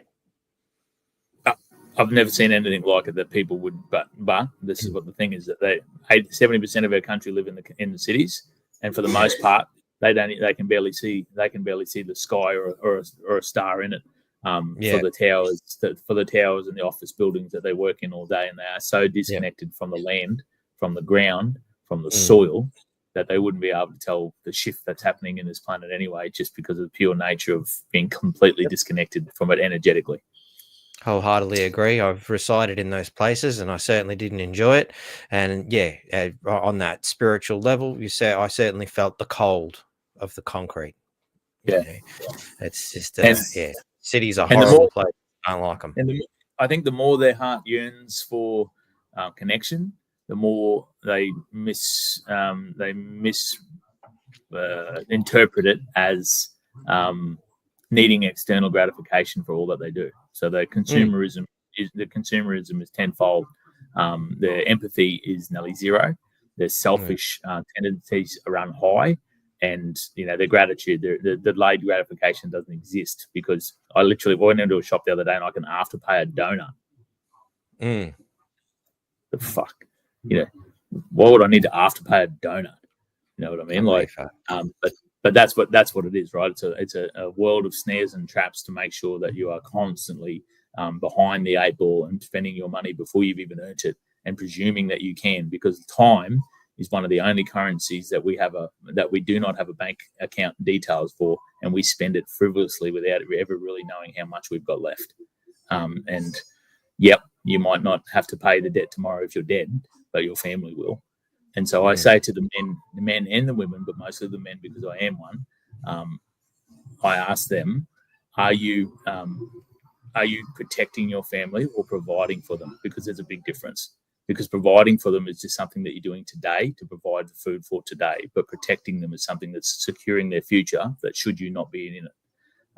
Because that's where we're at the moment, is that most of these people driving the fancy cars and living in their fancy places in the cities, that if you tipped them upside down and shook them, you'd be barely able to get 5 cents out of them, because they are so devoid from actually what is the reality of success. And success for me is being able to stand up for your rights, being able to know that you know your rights, being able to push back against the system. And when they say, no, you can no longer work, then you can survive. You know what I mean? I always ask them, say, how long, if the power went off tomorrow, how long will you last? Without your plastic, how long will you last? Solar flare knocks it out. How long will you last without the internet? And I'm like, if you're a freedom fighter and you've had a 5-year head start, how long will you last if the internet went down? They've been talking about it for 2 years now, talking about the cyber attack that will knock the internet out for a very long time. How long will you last? You know what I mean? Like, so if that's the only thing that's the only thing that you can achieve. If they turn the internet off tomorrow, how long will your money last? If they turn the power off 5 minutes after that, because a war situation broke out, how long will you last? Because the one thing that you will be doing, whether you're aware, awake, or completely asleep, is you will be lining up at the government like the rest of them in 5 minutes with your soup bowl saying, please, sir, can I have some more? And that is the power of coercion. And that is what I'm asking the freedom movement to get through their head, is that we need to be self-sustaining. We need to be self-accountable. We need to stop asking someone to fix the problem for us. I'm hearing on the grapevine that John Wilson. I'm hearing on the grapevine that John Wilson's got some controversies going with his union and movement at the moment. I'm like, again, if something falls over in a movement because one person fails or one person stops working or one person is corrupted, if your thing falls over, you know that you were in a dictatorship. You weren't in a organic growing body of wellness, right? Because that's the problem, right? If it falls over, if it completely falls over because one part stops working, then there's too much weight on that one person. Now that could be too much pressure. That could be just infiltration. That could be just whatever. I'm not talking specifically about him, specifically about John in this situation. What I'm saying is, if the whole thing falls over and all your work is for nothing when one thing goes wrong, we're putting too much pressure and weight into one position, and we need balance. It's funny you say that. I was watching a Spider-Man cartoon with the kids today, and at one point in the cartoon, this particular rendition of Spider-Man dies, and the whole fucking city's just like staring at their phones and their tablets or whatever they're reading this news from, and absolutely devo. The whole world's fucked, and the only thing that I thought was, every one of these people put all their eggs in that one basket, and now that egg's broken. or that basket's broken. Sorry, but broken, yeah. You know, and it just reinforced to me that idea that I myself continuously try to get across to people is, you know, it's much like the Jesus scenario, whether you're religious or not. It's, you know, it's just an example point. You know, if all your hope is in that one person, he's gone. Everybody just spent the next 2,000 years waiting for him to come back. What? Wouldn't it be more logical that, you know, if there is some deity, that he sent more than one this time? Maybe he sent more than one the first time. You just haven't been paying attention. You know, I mean, how many people have to step up to that level? You know, I mean, at the end of the day, as many as possible, because you can't just have one person. You can't have one leader, because one bullet and the problem's gone. No, everybody's got to step up to that same level. You know, and it's not about, you know, yourself or myself or Heidi or Jackie or any one of us. None of us should be that on that pedestal. It's just you know, working together. Everyone, even the viewers, you should be up here with us. You know, none of us are superior in this. You know, it's a collective construct. You know, I don't if I'm standing on the org or anything, but you know, at the end of the day, everyone should be an integral piece of this movement. And if one man falls, we pick that man up and we keep moving. Yeah, that's. I mean, I talk about with the picket line my days back in the union when I was a young young gun, and they were used to feed me bullets because I had a quick sarcastic tongue. And a dislike for power. So if someone told me what to do, I was more likely and often than not telling them to fuck off. But when you're on a picket line, you didn't line up you didn't line up a picket line 100 men in a row with all the people behind me. You lined up 20 people wide, 5 rows deep, and you locked arms like this, and you buried your knuckles and your thumbs in deep as you can like this, and you made sure, didn't care who's. There's a Muslim on this side of me. There's an Aboriginal on that side of me. I didn't give a shit, right? They're your brothers, but they are your brothers when you're standing on a picket line against the adversary of the enemy that will come for you equally, right? You are locked in, and you will not break the line. You will not be the weakest link, because I don't want to be the first person to let go, because then I've let him down, because they can get a cheap shot on him or a cheap shot at him, and he's the same, right? So it's just, you know, the edges, they tuck back into the row behind them. The person behind them's got their arm pulled backwards and round it. It's unity. That's what unity starts with you. It means it's strength. It's us standing together saying, I don't care about the things that you would create to make us divide. Because if you are a victim and you want to prove that someone who's telling you that you need to be the change and that you need to do the work, you can just keep watching me with the intent to find a reason to dislike me, and you will. Because you need to. Yeah. Because otherwise you have to look at yourself in the mirror and say, I am not creating the change, investing my time in being the change, and this guy is mirroring it and pointing it out to me. That's why I don't like him. Because I'm not here to make friends, right? That's not my job. Right? I've always had the position wherever I've been, the arsehole that tells the truth. Right? Yep. Agreed. There's it's been a lot of trouble. Always has, you know, and exactly like I said on the live today, I said it's not because I can fight, it's because I will, right? That's just the way it is, right? You have the line in the sand, you have your principles, your morals, your ethics, your standards, and you walk your talk. And you can watch my life as a Truman Show all day, every day. I have pretty much a live feed going into what it is that I do in my life to show people that an average Aussie who's lived an extraordinary life, I've had extraordinary things, right? Come my way, but you know, I bought a lot of houses when I was young. But I used to go to the mine. I stopped reading picture magazines, and I used to photocopy 20 pages of a Dolph DeRue's book or a Robert Kiyosaki book when I was a kid, when I was a young fella. And every day before I was allowed to read the People magazine or the picture magazine underground in the mine, I had to read 20 pages of one of those books about property development, property investment, right?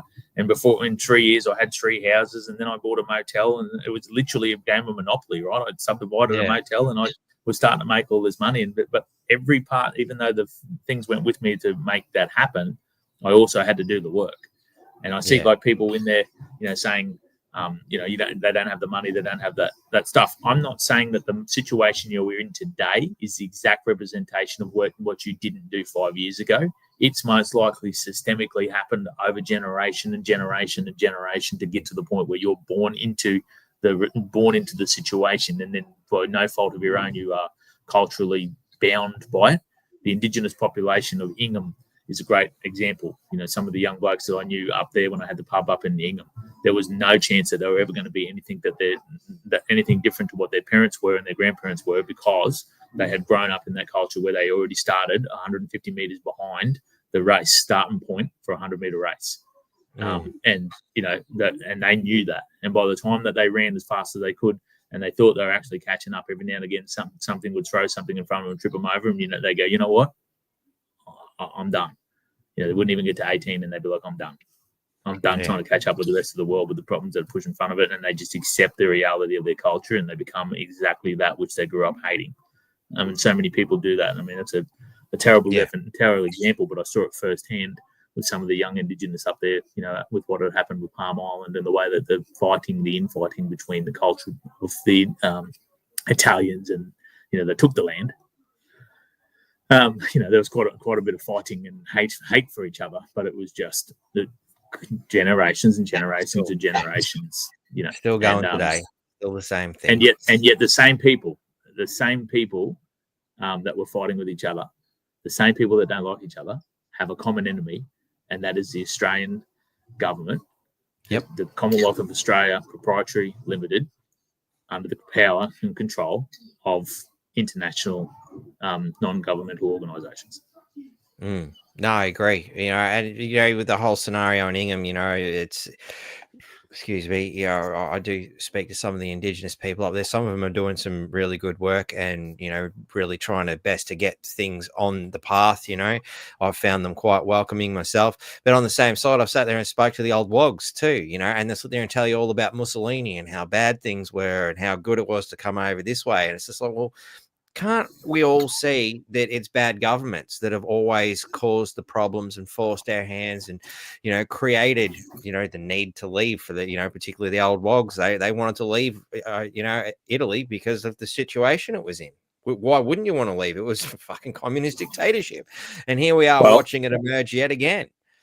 Yeah, and this is the thing that most of the, you know, some of the hardest old freedom fighters are the people that immigrated here from those countries, and they're yelling at the people. I hear a lot of the old Polish people, a lot of the old Western European people sort of saying, "Are you people out of your mind? You're about to let go of one of the greatest countries in the world if you don't wake up and steer the ship." Yep. And then, you know, you've got. I missed it. I had a point. But yeah, I agree. All the communism. We'll have a look at a couple of these starred comments. I just want to say thanks to Jace for letting me know it was Channel 9 Brisbane that did a hit piece on our currently suspended mayor. I'll go and have a look at that. Thanks, mate. Martin wanted to ask, how can the FUCCP unite the freedom movement? Well, I think in the last 5 years we've seen the medical establishment be proven to fail us. We've had two votes. Both the Liberal and Labor have been at the helm in that 5-year period. Neither pulled a royal commission to actually look into what we could do for that. We've seen nothing but promises all the way while they say that inflation's under control, while everything continues to spiral. So the freedom movement used to just be a bunch of people that didn't like the vaccination. The freedom movement is now a bunch of people that realise that every part of their life is taxed. When they sleep, the power is on, that is getting taxed. When they drive their car, their fuel is getting taxed. Their tyres are taxed. When they go to the supermarket, their food is taxed. When they go to the fuel, when they go back home, their rates are taxed. Every and single creative ways they relabel the tax, levies, fees, and if it's not the government, it's the banks. It's just a constant. I think the freedom movement. I think the freedom movement needs to drop that they're a freedom movement, and I think we need to start calling ourselves Australian again. Because I think even the freedom movement has got to a point that it's got a recognition of segregation from those that didn't stand with us during the COVID era, and it's time to let that go. Because I don't want to see accountability, because most of the time it's hard for people to say to do something. I watched my mother-in-law. I walked into her house the other day and she had a copy of the corruption whistleblower paper on her thing, and I said, what's that? And she's like, newspaper. And I'm like, yeah, but who put it here? And she's like, oh, I got it from the shop. And I was like, why? And I said, you know what it is? And she goes, oh, yeah, well, I was interested because it was talking about stuff. And I'm like, okay. Any stuff in particular though? Yeah. And she said, look, she goes, oh, I read a fair bit about, vaccinations in there, and, like this is no good and that's no good. And these are the people that gave their daughter a good scolding for being selfish and being stupid and pretending that they're a doctor by us saying that we weren't going to take part in the medical experiment. They still haven't come to the realization that they should probably apologize to a daughter who tried to warn them of the ongoing issues she's had since she got it. But that paperwork has now made her, that information has made her part of the government. The government cooked the books and hurt Australian people. So does she have to join the freedom movement to be free in this country and to be understood, or do we need to stop the segregation by calling ourselves a freedom movement? Because I've been calling the freedom movement the freedom meant, because it hasn't really moved for the last 2 years, right? Yep. It's just been going around in the cyclical pattern, talking about the things that they propagate to us by mainstream media or mainstream social media. Both are equally controlled. Our feeds are equally controlled by the same people, who run the narrative. Fear-based programming that tells you subconsciously to be angry, run off fear, and when you run out of energy, then go and use whatever type of escapism supplements the lack of energy that you have, be that caffeine, be it soda, be it alcohol, be it Western drugs, be it gambling, be it watching the footy, right? They want you to be run out of energy. They want you to be tired. They want you to be off your feet. They want you to be divided. They want you to be unable to coherently do what we're just doing here now, which is have long-form conversation with people, as many people as possible, to say, it's time, right? It's time to go. Put that shit aside. We can watch all the football you want in the world if you've got the guts for it in the future. But the only reason that my granddad, people say, oh, you're a legend for talking the way you speak. I said, no, my granddad was a legend. He left his country with a gun and a knapsack to stand in the fire of bullets, right, in a foreign country, for the fire of bullets, so that I might have the freedom to sit here today with a speaker and a camera and call out our government for being the treasonous snakes that they are. Right. And that's, unfortunately, if we do not do that right now, the only option that will be left for us as a nation will be to either bow to the communist regime of you will own nothing and you will be happy, right? Or fight with some sort of weaponry or force in some sort of civil unrest. I don't want either of those. This is our last chance to do it with the pen. Would you agree?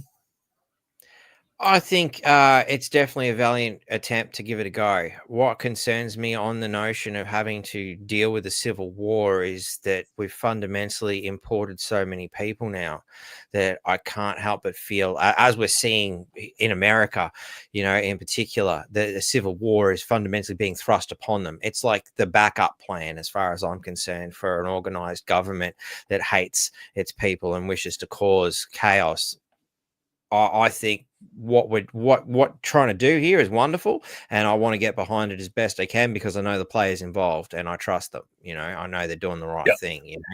And so I'm 100% behind it. What concerns me is that should we start making good headway, will they unleash that epidemic upon us and actually force some kind of a civil war, as we're seeing in America? These protests, much like the Black Lives Matter ones, are being heavily funded by big players. They've got the equipment they need.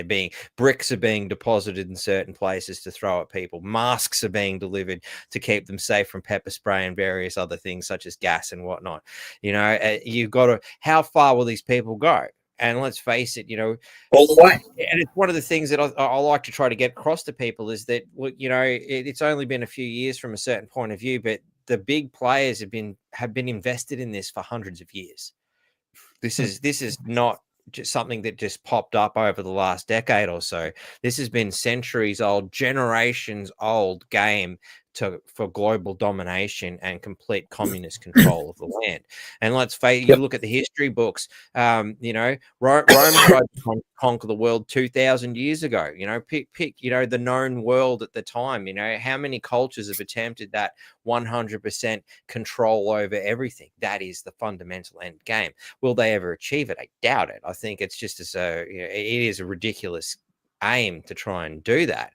I don't think that can work either, but they're certainly giving it a good go.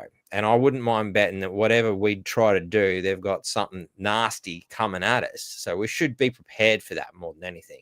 And I don't mean to say it as something we should be disheartened by, but I do believe that we will have to fight some kind of a civil war at some way, shape, or form, not necessarily by our creation, though. No, but this is the thing. It's like, you know, I look at the risk, right? So we look at preventative and we look at mitigating. And the risk is the loss of control of ourselves in our country. So the preventative strategy is to continue to push on the cracks, to push the information outside of our echo chamber, to unite as many people that are disgruntled with the way that this country is going, to provide as much information to people in any opportunity that we go. I mean, I don't shop at Woolworths, at Coles. I removed all my banking from the big four. There's some little things that you can do to push back. When I go to IGA now, right, they're a small independent. I still don't go to the IGA and just think I'll buy everything there because it's not Woolworths and Coles. The Paul's milk and all that sort of stuff is still owned by the big businesses, BlackRock, Vanguard, State Street. So I don't partake in anything that is systematic. I got rid of myself. I got a self-managed super fund so that I could just buy some gold and silver and a block of land, right? As much as it was a very expensive process to do, I don't need to do it. But I didn't want to have my shares sitting in the $3 trillion, $4 trillion of Australian money invested with BlackRock, Vanguard, State Street, and 1.2 trillion invested overseas, right? We can't continue to sit here as a movement and say that everybody else is the problem, and at the same time not hold ourselves accountable of like, where am I adding to value to their win, right? So I this is what I say to the people. There's so many things that we can do out there. Like, I got rid of the microwave. It's a pain in the ass using stainless steel pots to heat my food up. It doesn't do what a microwave does, but I got rid of the microwave. Do you know what I mean? I understand EMFs. I understand frequencies. I have all types of crystals here that I use for different things that I understand. You know, I have orgonite on every corner of my property. We have massive filtration on our water now to make sure that we're getting the cleanest version of our rainwater after all the shit there. You know, we eat organic as much as we can. We cook homemade meals as much as we can. These are the things that continue that people say, right? I got rid of the cigarettes. I got rid of the alcohol. Got rid of the caffeinated soda. All right. I'm still way too fat from sugar products. That's probably my little get out of jail, right? But I exercise nearly every day, and I do that by doing a live while I exercise, so that I can do two things at one time because I'm time short, right? But it's what all of this one piece of paper. I'm doing my reclaim my security paperwork. My wife's doing her TASA paperwork to get off the citizenship. I'm doing constitutional training. I've got a program that I do that teaches me the history of our constitution and our political system, since it's called Dr. You know, so I jump on there every now and again and I do a little section and I do some tests so that I can finally remember that Edward Barton was our first prime minister. You know, like it's every day from the moment I wake up. I get up at 4 o'clock in the morning. Like this morning, I got up at 4:30 or something. It was like good. I had a good sleep in. I spent 2.5 hours making content. You know, I did a live for an hour and a half telling people. I was in there making the spreadsheet for this thing. I do that whole group on my own. Then we spent 2 hours down making the community garden that we're putting together. Me and my wife have been for people so that they can come and have land to grow their own food for the people that are homeless or the people that want to help the homeless or the people that just want to get their feet and soil in there. I played golf on Friday in a mental health day. Stayed back and did a mental health chat to all of the golfers for Mental Health Week or Mental Health Day or whatever it was. And then I got home and did a 1.5 hour live with Mantra Moments on mental health and the things that are out in the world. This is a commitment that we have to make for our country that is all day, every day, right? This is not a pastime. This is not, you know, a Hoodies Heroes meet one Sunday a month that we can, you know, swap cake recipes and talk about how bad the people are. This is 100% an operation that requires diligence, effort, commitment, and accountability by everybody. Agreed. And if you've got anything to respond to someone who says that to you, if you go directly to your thing of excuses, I don't have the time. I don't have the money. I don't have what other excuses I've got over here. I don't have the strength. I don't have the whatever you go to for your excuse. Please know that if I spent 5 minutes in your day with you, like you spend with me through the window of my Truman Show, that I would put holes in you everywhere for where you could find time, where you could make a difference, where you could do things, even just things like algorithms. I try and teach people simple things about algorithms they'll watch this and they'll go, share. And they'll be like, job done. Yeah. And I'll be like, have a look where the share went. And they'll look at the next day and the share went nowhere. Like nobody got a share. Nobody liked it or anything like that. It's like, if you can only do the thing, then research algorithms. That's what I did. That's why, I can guarantee that the video. Just got to pick a place to start. If people don't are out there go, what can I do? Okay, well, good. You asked the first question was the right one there. What can I do? That's exactly what you should be asking. Now, what are you good at? What do you know? What are you interested in even? I mean, I've suddenly felt the compulsion to learn German recently. I'm not sure why. It'll become apparent at some stage, I'm sure. But as it was, I was learning German in the car on the way down to a venue the other day, and I got to the venue, and there was a lady who was from Germany. I'm like, I don't think I'm quite up to introducing myself in German just yet. But it was just an interesting way of the universe saying, keep doing what you're doing. Yeah. Hello. Would you like to kiss my Guten Tag and sausage? And just she looks at you like, go down what? Well for and you're like, multiple I don't think I said that right. But, Guten Tag's about as far as I think I'd be happy to go there. But anyway, nine Scheisenhausen, and and verse. Look, but anyway, Look, I just think that I think the time is right. I think the firefighters and the farmers are more alert and aware than they've ever been, understanding what's happening with the taxes down in Victoria, and they're up in arms. I think that the 67% of this country that did not want another term of Albanese will be able to slide into it. Like I said, I haven't made this about vaccine mandates, particularly. I haven't focused on freedom movements. What I've focused on is the outcome of not having your awareness of what's going on with your country, right? So the outcome of the symptom of the problem is cost of living. The symptom is homelessness for people who can't keep up with the increase of rents or the housing crisis. We had 4,000 builders deregister themselves. 4,000 builders deregistered themselves last year in a housing crisis. And the government is pumping $10 million. Help me with German. Sorry. No, right. You know what I mean? The government is pumping billions of dollars into housing, and 4,000 builders deregistered. We had the most small business failures, closed downs in a quarter in history 2 quarters ago. Like, you tell me that things are running well. We are the sickest we've ever been. You can't ring a doctor here for an appointment and not have to book 3 weeks in advance. We're especially for good society. Especially for a good one. You can see the doctor that can't speak English and is happy to throw the first pill at the problem that would probably do 2/5 of fuck all. They're a dime a dozen. They're everywhere and they're easy to get a hold of. But the good doctor that actually knows what's going on and will take the time to find out who you are, what's going on. Is it just this, or is there a larger problem? They're few and far between, and they're becoming almost extinct, in my opinion, too. COVID would have weeded a great many of them out, forced them out, because all those with a great deal of moral integrity just stood up and fought.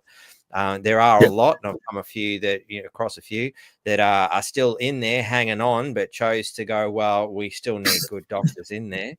And that's what I've always done, who are still in there functioning and just know who they can speak to properly, and this is the thing.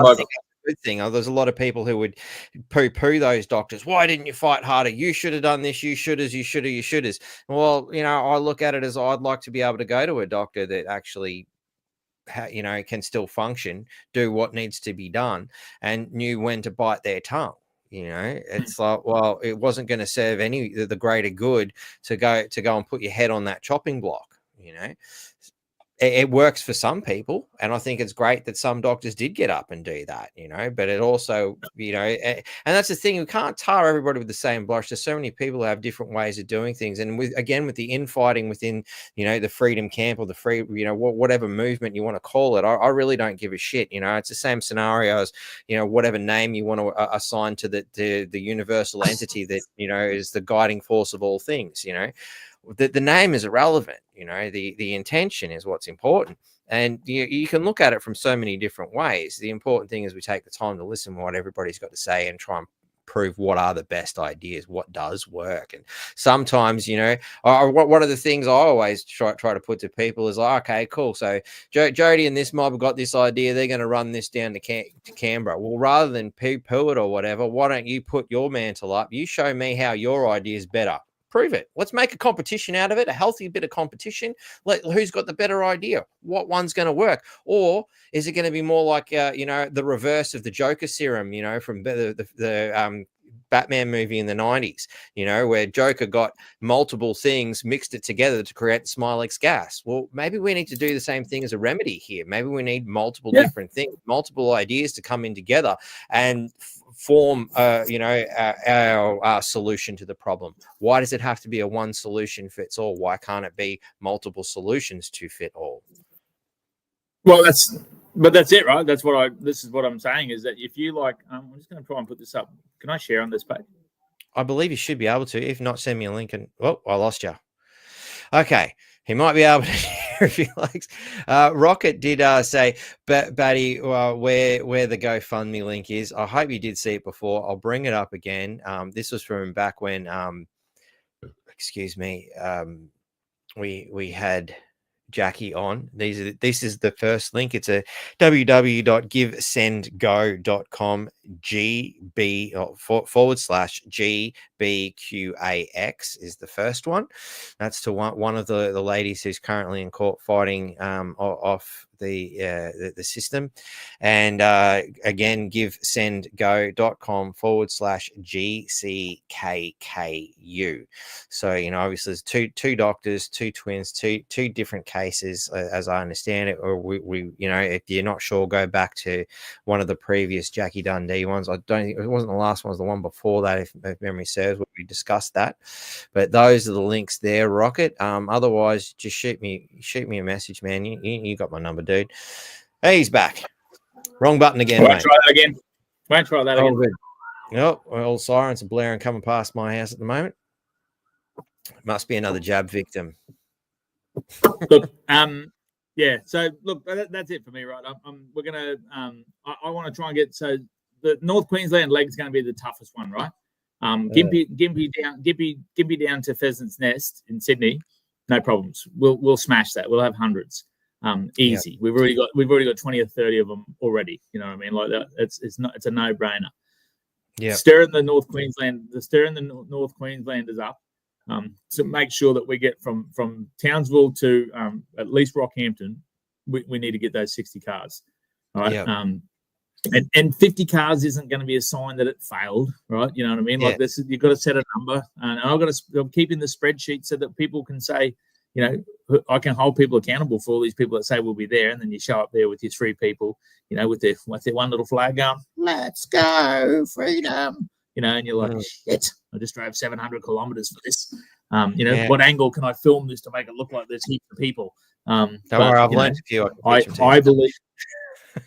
I believe that the time is right. I believe that the time is now. I believe that there is enough disgruntled people. I believe that the work of the Dr. Beverly and Dr. Valerie that we're talking about is critical to keep putting pressure on that High Court. I believe that the letter that Jackie will give us to sign on our way will be well represented by the people who want to take part in the resistance. I believe that the covenant will serve a purpose of higher power than what we sort of necessarily understand, but it is more cracks in the system. I believe that the opportunity to awaken and therefore unite all of the people of Australia who are going through the cost of living crisis, the housing crisis, the medical crisis, the problems that we are seeing exponentially across the board, that everybody would agree: crime, 5G cancer clusters, sickness per capita through the roof.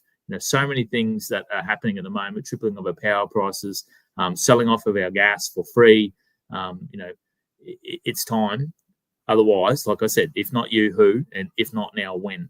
Because if you've got an idea, I'll support it. I'll be part of it. But tell me of all the people out there that say this won't work, tell me why. Because Hoodie's biggest thing was, if this fails, it'll be another bad representation on the country, on the freedom movement. And I'm like, well, don't let it fail. Mm. And the bloke said, oh, I'm just waiting. I'm just waiting to see if the people get fired up so I can take part. And I said, what if they're all waiting to see if you do? Yeah. Like, what if they're all waiting to see if we get fired up? Why don't we just get fired up? Why don't we make people feel like they're missing out on something coming from the tour with us when we all hang out and have some fun, right? If you don't drink alcohol and watch football anymore, then why not come for a drive with us to Rockhampton and let people know that we're getting together and have some fun, have a fire, have a barbecue. I might try and get some freedom fighting players to play some music out there or something like that, so we can have a really good time everywhere we go together, right? Celebrate. That's why it's called a parade, right? It's like that's why we're naming our cars, right? It's not like, death car, coming down the highway. It's it's death like race like 2000. It's like we are Australians, and we are aware that whatever you tell us is supposedly all good ain't all good, and she'll be right. It wasn't, and it ain't gonna get any better soon. This is a self-fulfilling prophecy of a snowball rolling down the side of the hill that got started probably 50 years ago. Lima Declaration Unijoint obviously set up well before that, and systematically has been going for hundreds of years. But we need to prevent it going any further, and we need to mitigate the risk by making sure we understand through constitution, through common laws, through grandmother laws, through whatever it is that you want to learn to do, so that when the system comes for you in your house and your land, which it will, if we do not beat it constitutionally, then don't come knocking back on the door now, because this is what I say. People are ringing me now when they're in the court system for this or that, or they're in trouble, or they've got a fine or something like that, or they're about to go to court for a fine, and they're ringing me to say, what do they do about it? I'm like, nothing. Pay your fine and move on. And they're like, what do you mean? I said, well, there's no point getting into the ring with these people, and they're throwing punches at you, very professional fighters throwing punches at you, and you're yelling to an amateur white belt like me sitting on the sidelines, going, what do I do now? And I'm like, throw some punches, And you're like, oh, okay, how's that look? Like, am I winning? And you're like, no, you suck. You're getting the shit kicked out of you. Yeah. Lay down. Throw the you can't go into the courtroom ready to punch on that shit if you haven't looked into it. You don't wait till the day before the court date to look it up. This homework at the last minute shit ain't gonna fucking work. Like you want to go, you want to play that fight. Yeah, if you want that fight, know your shit before you go in the ring. Yeah, pay your fines, do your homework, have another crack, or fight, lose, learn. Pay your fine plus your fees, have another crack. But you have to have knowledge and action.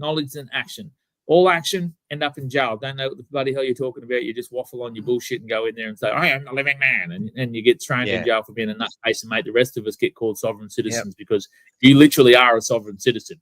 Claiming sovereignty while operating as a citizen is exactly the oxymoron that they're talking about. So know your shit, right? I don't care whether you stay in the system and fight for the system. That's the easiest thing to do. Most people that are trying to leave the system don't understand the system. Most people that want to set up a private members association don't have a properly structured trust over the top of an ACN into an ABN to move the money around through what I do with anyway. Like they're like, oh, I'm getting robbed of taxes and that sort of stuff. And I'm like, yeah, well, you can negate it to the point where it's nearly, but to do it, you've got to play into their Ponzi scheme of spending all your money on depreciable assets, right? That's the Ponzi scheme, making money move around.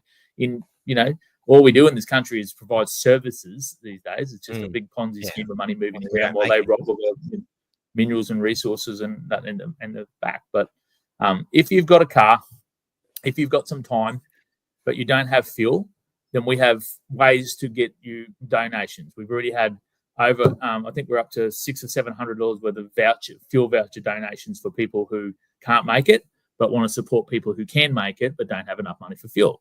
So register from Townsville to Rockhampton. if you're from North Queensland, Townsville to Rockhampton, Townsville to Toowoomba, that's where I'm going, Townsville to Toowoomba, register, and we'll get you a sponsor. We'll give you some, we'll get the money to you to make sure you can go. Don't tell me that you can't go because of a reason. Tell me the reason you can't go. What's the link that people can get a hold of you on to register and all that? Is that part of that? Actually, I think if they go to this. So if we hit this and you scan the QR code, is obviously one way. There is a link to this QR code in the description. I did grab that earlier and put it in the description for this video for anybody else is looking. Yeah. What's another way that people can get a hold of you?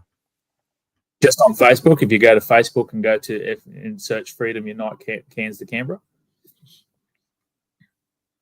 go to my page, Jody Lowe, as my name down the bottom of my picture down there. Go to my page. All of the stuff I'm talking about will lead you to the group. It's a public group. Anyone can get in there. Jump in that group. Martin's has put it into the chat. Nice. But basically, in that chat you'll find the flyers for your region that tell you the stop points, where we're going overnight, the route, that sort of stuff. It'll tell you the reason why in short video, exactly a short version of everything that we've just talked about here about the corruption, that sort of stuff. It'll give you the links to Jackie's covenant paperwork. So download it to sign it, get 2 witnesses, and send it back to her. It'll give you the link to the GoFundMe for the Dr. Beverley's High Court cases. Right, it'll give you a list of everywhere that we would require money to help the people going through, where you can donate with a bank account associated with each one of them. That the money will go directly to. It'll just be money for Gympie, for lunch. It'll just be money for Laidley for dinner. It'll just be money for Armidale for lunch. Right. It's got a list in there of all of the freedom fighting websites. Of all of the people like the corruption whistleblower. The Zev warrior law type people, the TASA movement, the WA common law sheriffs, the executive life orders, all of those groups are in there where you can start collaborating with people that are looking to mitigate the risk of what is coming if we do not win this constitutionally. And it's got just a lot of people in there that you might not even know are in your area to network with and collaborate, because there's plenty of those groups that I've just mentioned up there in North Queensland, and I'm not sure whether people even know that they exist, because a lot of the old days of standing in the parks, Hoodie's heroes have fractured, and they've got sick of meeting there and talking shit and got on with their life because they weren't seeing any real remedy. It has been a big thing. I mean, particularly up here in Townsville, it's been a pretty sleepy town to start with. We were always pushing shit uphill from the word go. But I'll do my best to get this out to as many people as we can and see, what we can do to get people on board. Definitely be down there to say good day and hold a camera on the day and, see what we do. Even if at the best I can organise is to fly down to Canberra, say good day, fly back up or something to that effect. I'll do my best to organize something that's feasible. I don't want to pull out the list of excuses. I want to pull out the list of what can I do. Exactly. That's right. That's right. That's all I want. Like I said, we just we have to show that we're willing to have a go. And everyone who says I've driven to Canberra before, I've gone for drives before, I've done the rallies before, I've signed paperwork before. And I'm like, okay, I know. That's why I work in my spare time. That's why we work on reclaiming our security, understanding common law, understanding, all of these different things, because we're going to have to start looking at different ways to do it, because we continue to go into their court system and they laugh at us and throw it back out. Treasonous people do treasonous things. I mean, it's like saying, your missus went on the bus with 15 football players and you're worried about what the boys will do. It's like, I don't have to trust the boys. I just have to trust one person, my wife. So, you know what I mean? Like, I know the other 15 blokes. I know what the 15 blokes are like. So there's no, I know that I'm putting her into the danger zone by allowing that. But I only have to trust one person making the right decision, and that's me, right? I have to have the knowledge when I go to the courts. I have to have the knowledge when I'm interacting with the counsellor along that sort of stuff. Because even if I lose, even if I'm wrong, I know that I'm right enough to stand my ground and say something's wrong. This country is so rich when we talk about things like thermal coal. right? So this is a country of people that when we're born on this land, we have an inalienable right given to us that we have an equal share of the value of this country. And so if I'm a thermal coal miner and I go to work and I mine the thermal coal we use for power in this country, I mine the coal and I say to the government, there you go, mate, I just mined a heap of coal for you. Do I get a share of the sale of that coal? And they say, no, silly. The company that owns that gets that. We get the taxes and we get the revenue, the royalties from it, of the government. And I said, what do you want it for? And they're like, oh, schools, taxes, roads, that sort of stuff. And I'm like, oh, okay. So what do I get for mining the coal? You get a wage. And I'm like, oh, that's okay. I'll get some money out of it. Okay, sweet. So I get a nice big fat wage. And they said, yeah, but because you're a miner out here in the bush, because you earn a lot of money, and we don't earn a lot of money in the cities, we actually tax you, the highest amount of tax of any person in a normal sort of normal blue collar job out there. So you pay a shit ton of tax. And you're like, oh shit, that doesn't sound real good. How much do I pay? Well, over a third of every dollar that you earn will go to that tax. But realistically, we're talking 2/3 of every dollar goes to some sort of tax. And you're like, shit, that doesn't sound like a real good deal. But I guess at least I wouldn't have to pay for power, would I? Because I own a part share of the coal that I dug out of the ground for you, and I've done my bit by paying the taxes that I've done for the wages. So surely I must get the electricity for free. And they say, no, silly. You pay nearly triple the price of people in other countries that don't even have the coal in the ground that we have. And you're like, fuck, what's my motivation here? So say that shit out loud and make people go, oh my God, yeah, like, what are we doing? And so that's why I'm offering the opportunity for people who are disgruntled with the system as much as I am to take part in multiple things at once, which is collaboration, coordination, connectivity, celebrating recognition of our 125, signing some documents of the living man type status for our constitutional right, at the same time as signing a peaceful petition of you will do what you're supposed to do, under the Constitution, Mr. High Court, through the separation of power in the judicial area, right? So you will do that. Because that is what we the people demand of you, because that is what we the people power gives you through that Constitution. And if you don't think it's got the power to do that, what happened? Because we're now starting to work it out, and we're going to work our way back to treason, because I believe, my own understanding is there's no sunset clause on treason. And so we will find you and we will hold you accountable, and you will go to jail for life, if not worse.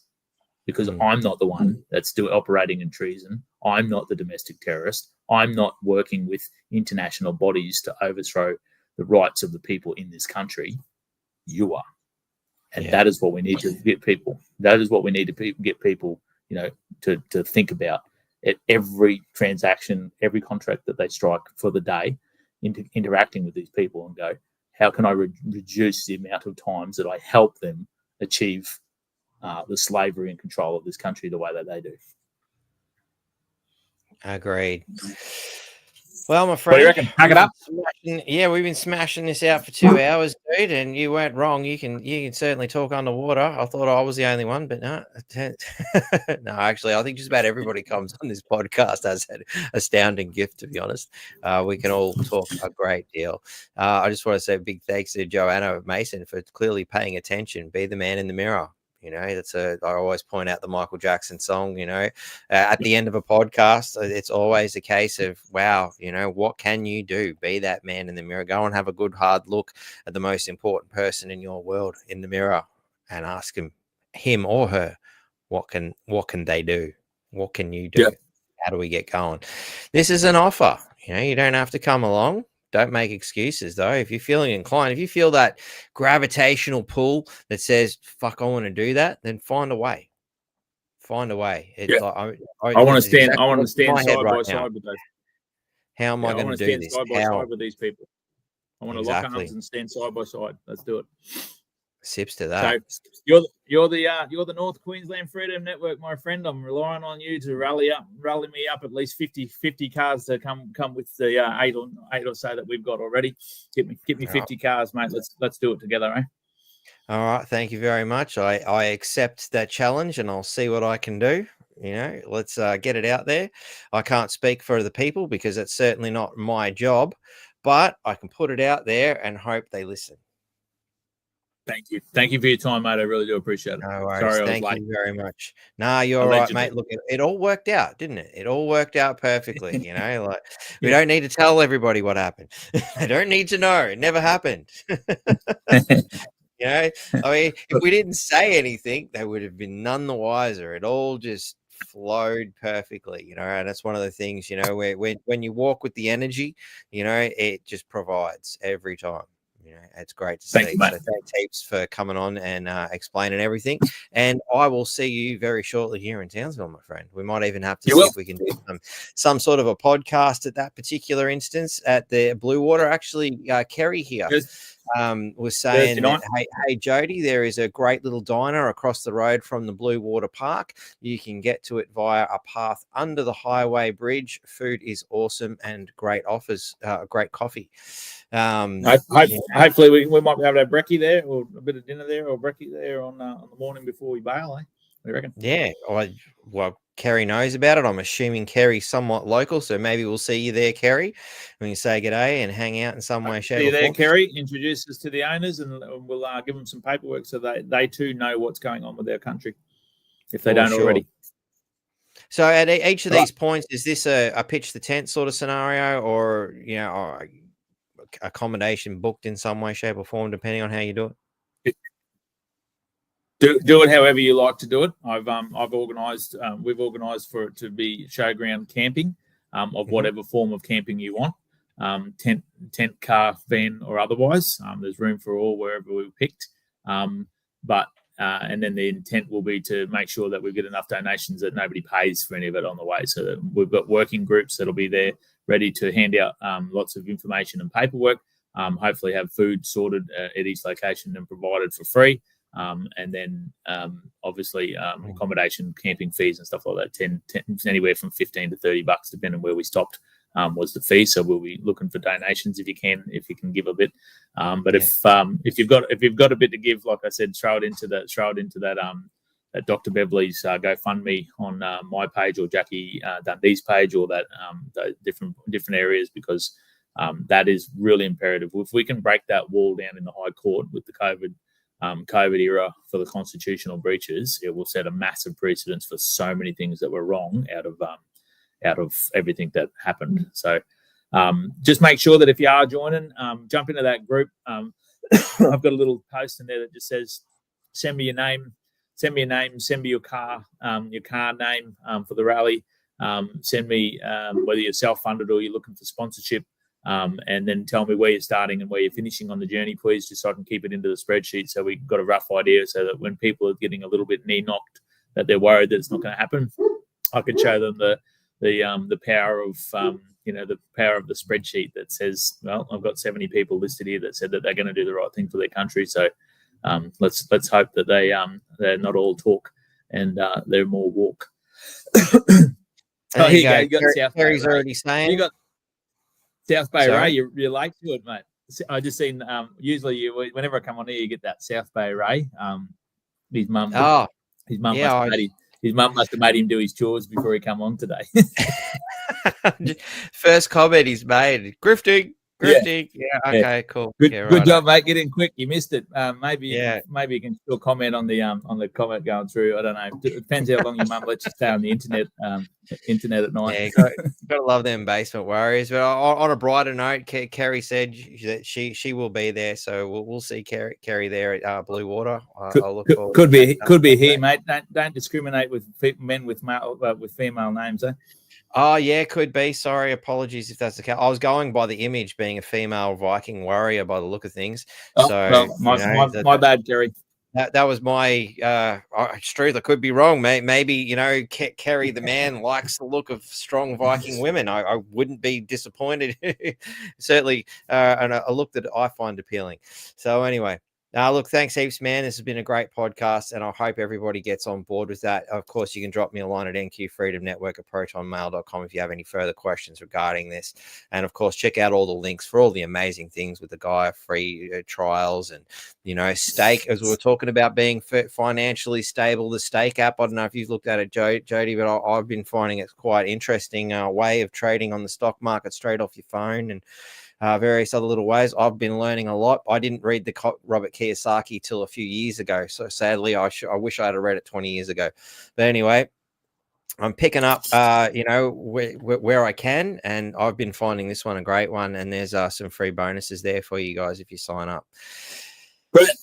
Thanks, mate. Thank you very much, my friend. And yeah, we'll see you very shortly here in Townsville. What was it? Let's I'll just bring that date up again so I can see it. And we want to add it to the stage again. There's your big QR code. But why is kickoff meetings in Townsville on the 26th of June. 26th of June up at the Blue Water. We'll meet up there. That's the QR code. I was hoping it was going to shrink down. For some reason, it shrank up but not down. I don't know why. It's very strange, but it is doing what it's doing. Yeah, 26th of June, Cairns from north converge. From the north, converged onto Townsville, a Blue Water Park, free park, 5 p.m. Bruce Highway. See you guys there. So that's Thursday night. And so Friday, you're leaving midday. Rightio. No, Friday we're leaving 7 o'clock in the morning. Oh, 7 o'clock in the morning. Oh, sorry. I meant, yep, that's 12 to 12 p.m. at Serena Field of Dreams. Yep, in air. Yep. Brilliant. All right. Plenty of information in the group. See you all there, except South Bay Ray won't see you there. No worries, mate. And we'll go from there. Have fun. See you later. Awesome. Take it easy, buddy. Have a good one. Ladies and gentlemen, that's all we have for this evening. I will see you guys next time. Stay tuned next week to see what we come out with. I don't know what it is yet. Figure it out. And, it's just fun to find out the hard way sometimes, isn't it? Till then, our big sips to all you lovely people who tuned in.